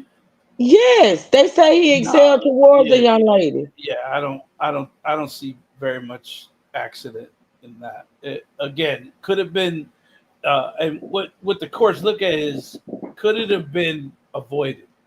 Yes, it could have been avoided. Don't get in the car drunk. Could have been avoided. You could have swerved out of the way. But again, and this is just me putting it out there. Don't yell at me. Don't throw shit at me. Oh, I will. All I'm saying is, most people that flee the scene is because they don't want to get caught at that time. But this is the thing with Karen. You gotta watch some of the stuff that I watched. Well, I know at least one video I watched where the guy made the point, and he actually was looking at like photos and stuff from the accident, that it's possible. I'm not saying that it's 100%, but it's possible that he did not know that he caused the accident. He may have not known he caused the death, but they're saying that if you're swerving in and out of traffic, and according to them he was speeding, if he's swerving and he's speeding and he drives off and this accident happened, it's possible that he didn't know he caused an accident. They're saying Herman swerved to avoid. No, you're not listening to me. They said he was going in and out of traffic, like in and out of lanes. This is what they're saying about the accident, and we're gonna get into those videos tomorrow. But they're saying they're saying that he was going from lane to lane. Yes, swerving in and out of the passing lane into his lane, and he was speeding. So he may not have saw in his rear view mirror that there was an accident back there. He may not have known that Herman swerved out of his way and ended up hitting someone else. I agree. He may not have known, because again, he probably wasn't looking in his rear view mirror. He didn't hear anything, so he kept going. But the kid that ran over the prospective lawyer, he was drunk. He knew not to be at the scene. He knew not to be there, because that would be DUI. Yeah, I agree that guy left the scene because, I agree that, he left the scene. But they end up still charging him with DUI. Yeah. Give me a second, teacher. And again, this is a totally different case because this kid is a star athlete. People know his name. And I think the other reason that the push for this case was because that guy was a former police officer. Not only a former Marine military, but he was also a former police officer. So there's people gunning for this case. There's people looking at it like you know this guy was a police officer. So they take that personally. They really do. The police take, when another police officer dies, whether it's years after his service, they take it personal. And I'm gonna keep stressing this in Louisiana, but I ain't gonna talk about that right now. They take it personal that he was they kept saying it in the news thing, a former police officer. Former military, Marine. Former police officer. So there's some people that were not going to let this be swept under the rug, regardless of who the backers were or who came forward. They weren't going to let this go under the rug because he was military and a former police officer. Okay. Let's listen. I think we got like under 2 minutes left on this, and we're going to get off of here before the 3 hour. Well, if not at the 3 hour mark before. Don't know all the stipulations. I passed out. I went out and my family walked out. We heard probation and nobody was satisfied. See, nobody cared when last month this mother heard that this dude that unalived her daughter was only getting 3 years of probation. Nobody cared when she passed out in court when she heard that. Nobody cared. I saw nothing on the internet where people was an outrage. I was the only one that spoke on this. I was the only one on the internet like, damn, this is messed up. Nobody else see this? I even did a live on it. So when it comes to me, save the fake outrage. We don't need it. And in my opinion, Calvin Lacey was smart. He kept going. And he go turn himself in, like I say, probably Monday or Tuesday. He waited. He got his lawyer. And he go do it the right Now, way. see, that's one of the things I don't agree with he's saying. Now, I don't know. Like I say, I don't know. We don't know. Well, I'm going to just speak for me. I don't know if Kyron knew he caused that accident or not. But let's just say he did. If Kyron knew he caused that accident, no, it's not. Well, he's saying the thing is to leave because of the time, because of where it happened and what might have happened or whatever. And it could be true, but no, I don't agree with if you know you caused an accident, not at least stopping to make to get help. You know what I'm saying? If you know you caused an accident, no, it's not cool to just leave and to go get your lawyer and then go out of town and then turn and say, no, that's not the way. That's not right. But like I said, we don't know if Kyron knew he caused the accident. You know what I'm saying? So yeah, that's one of the things he said in this video I don't agree with. And look, that's the American way. That's the same thing that Caucasian dude did. And they found out that he was drinking and driving, and he sped up when he saw her. He waited 4 days, turned himself in. It took them like 11 months to take this to trial, and he only got 3 years probation. So you think I feel some way about this? No. I hope Kyron Lacey gets off. I hope he gets his second chance in life, and I hope this really it's going to be a learning lesson for him. Because you still got to prove that he was the reason why this accident happened. You still got to prove that in court. And like I say, rest in peace to Mr. Hall. I don't wish death on anyone. I don't wish that to nobody's family. But when it comes to Kyron Lacey, he deserves a second chance in life, just like Jacob Nash when he unalived Bree Collins because she was going to be a lawyer. That shit still hurts me. Every time I see that video pop up on my page, every time I see her pictures, it still hurts me. You think her mother got over this? You think her family got over this? Nobody cared, though. I bet you nobody going to check on her. I bet you nobody cared about her. I bet you nobody calling to see how she's doing. I'm out. All right. That's it for today. Now, okay, we got 10 minutes. Each of you want to say anything? Thank y'all for the likes. I appreciate it. I do. I really do appreciate the likes, y'all. Each of you want to say anything? Now, tomorrow we're gonna get more into what happened as far as the accident is concerned. If there's any more updates on what happened on Saturday, we'll talk about that too as well. People don't understand that vehicular manslaughter, negligent homicide due to a vehicle, these are not cases that command high sentences. Right. When they say between 1 and 3 or 6 months and 3 years, the minimum is 6 months. Some of them don't even have a minimum. It's up to the judge. And again, anything under 5 years can easily be transferred to a probation. Mm-hmm. That's what. Remember, we have overcrowded prisons. Mm-hmm. We have. Thank you, Stacey. When I say the prisons are overcrowded, there's enough criminals in there. A stupid idiot driving a car is not a mandatory person to put behind bars. It's a one-time incident. Now, that guy that was drinking, he gonna do it again. I can tell you right now, he is going to do it again.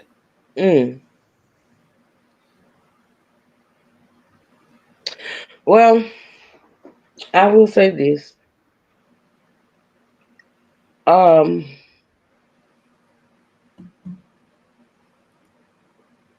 Just like I feel like in see, I just went blank. Carmelo Anthony's case. I send up prayers for everybody involved. As far as these cases concerned, I send up prayers for all involved. I just feel as though I feel so sad in both cases, and the reason why I felt okay with doing commentary or content on both of these cases together. In both cases, we got two young black men that worked hard. Let me tell you something. The way those, and I want to call them boys so bad because they so young. Kyron was 24, I think. My son was 24 when he passed, and we know Carmelo was 17. So I want to say boys, but I'm gonna say men, right? So the way that they excelled in sports, it takes talent, but talent is not it. It takes years and years and years and years of hard work to get to the level that these guys was at. Carmelo was captain of the track team and the football team, right? He was an honor roll student, right?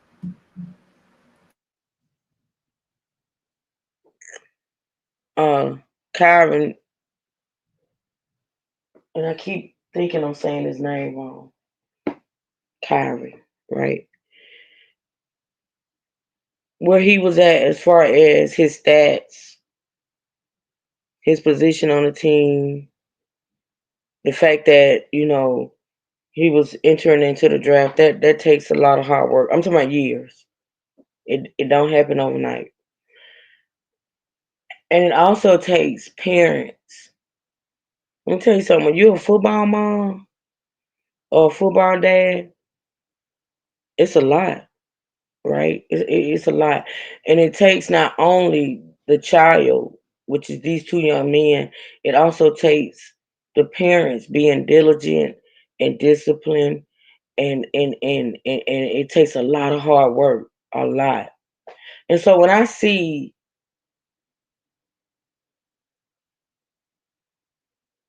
all of those years of hard work being cut short by either death or something like what Carmelo is going through, I feel so sad.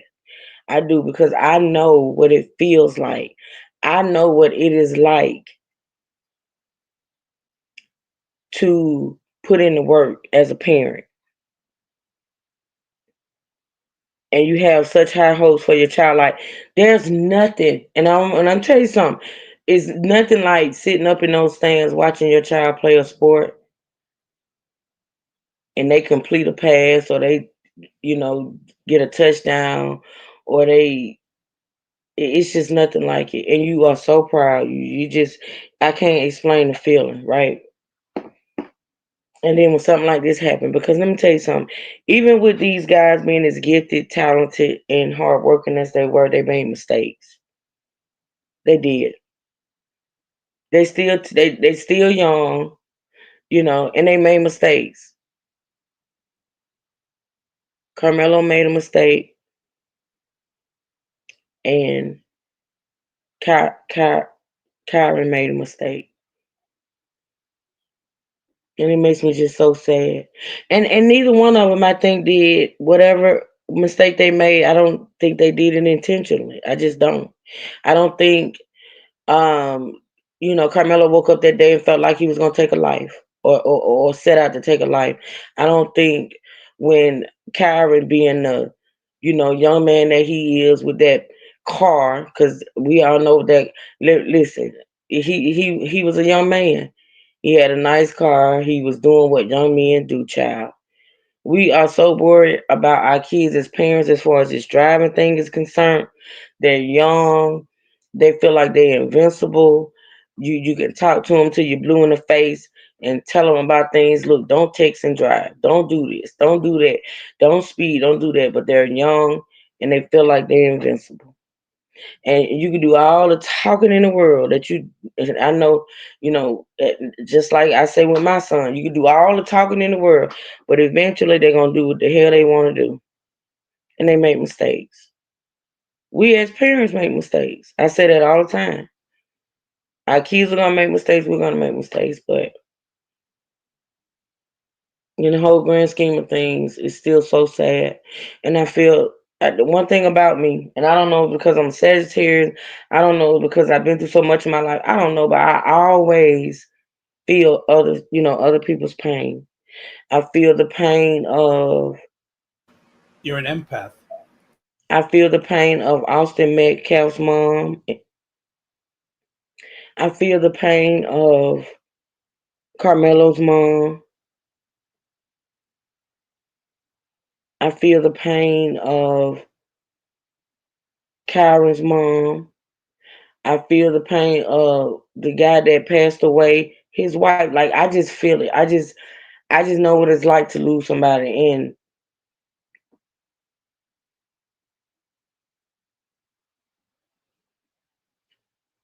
I just don't like to see young men with such potential just like that. All of a sudden, it's all gone away. It makes me so sad. Cause I know how hard these kids work. They do. They work hard, and then like in just a blink of an eye, they make a mistake. They can just take it all away, and I just feel bad about that. But prayers up to all these families involved. Everybody, all the family, all the friends, everybody involved. Even that judge. I'm scared for her. I'm scared for her and her family because these people are vicious. Like if these people were storming to the motherfucking White House, ain't nothing for somebody to storm into your house. You know what I'm saying? Like people are crazy. You know what I'm saying? So I just want to say that, and I want to say that tomorrow we'll be back talking some more about Kyron's case. If there's any updates on Carmelo's case, we'll also talk about that. I want to send up prayers for all the families involved, like I said, but I want to spin up a special prayer for our sister Lucius, Kyron Lace's family. That is her family. I look at this kid, and I don't know if any of y'all know Lucius or seen Lucius, but he kind of favors her, and I got to ask because I know he's a family member, but I don't know if he's like a nephew or I don't know. I didn't even ask that when I spoke to I just know he's a family member, but if you look at this young man, he favors Lucius. But anywho, yeah, y'all send up prayers for all these families. Send up prayers for Lucius and her family. Lucius, if you're listening or you're in the bushes or you listen to the replay, just know that we love you and we're praying for you. And yeah, I'm gonna get out of here. We're gonna come back tomorrow and talk some more.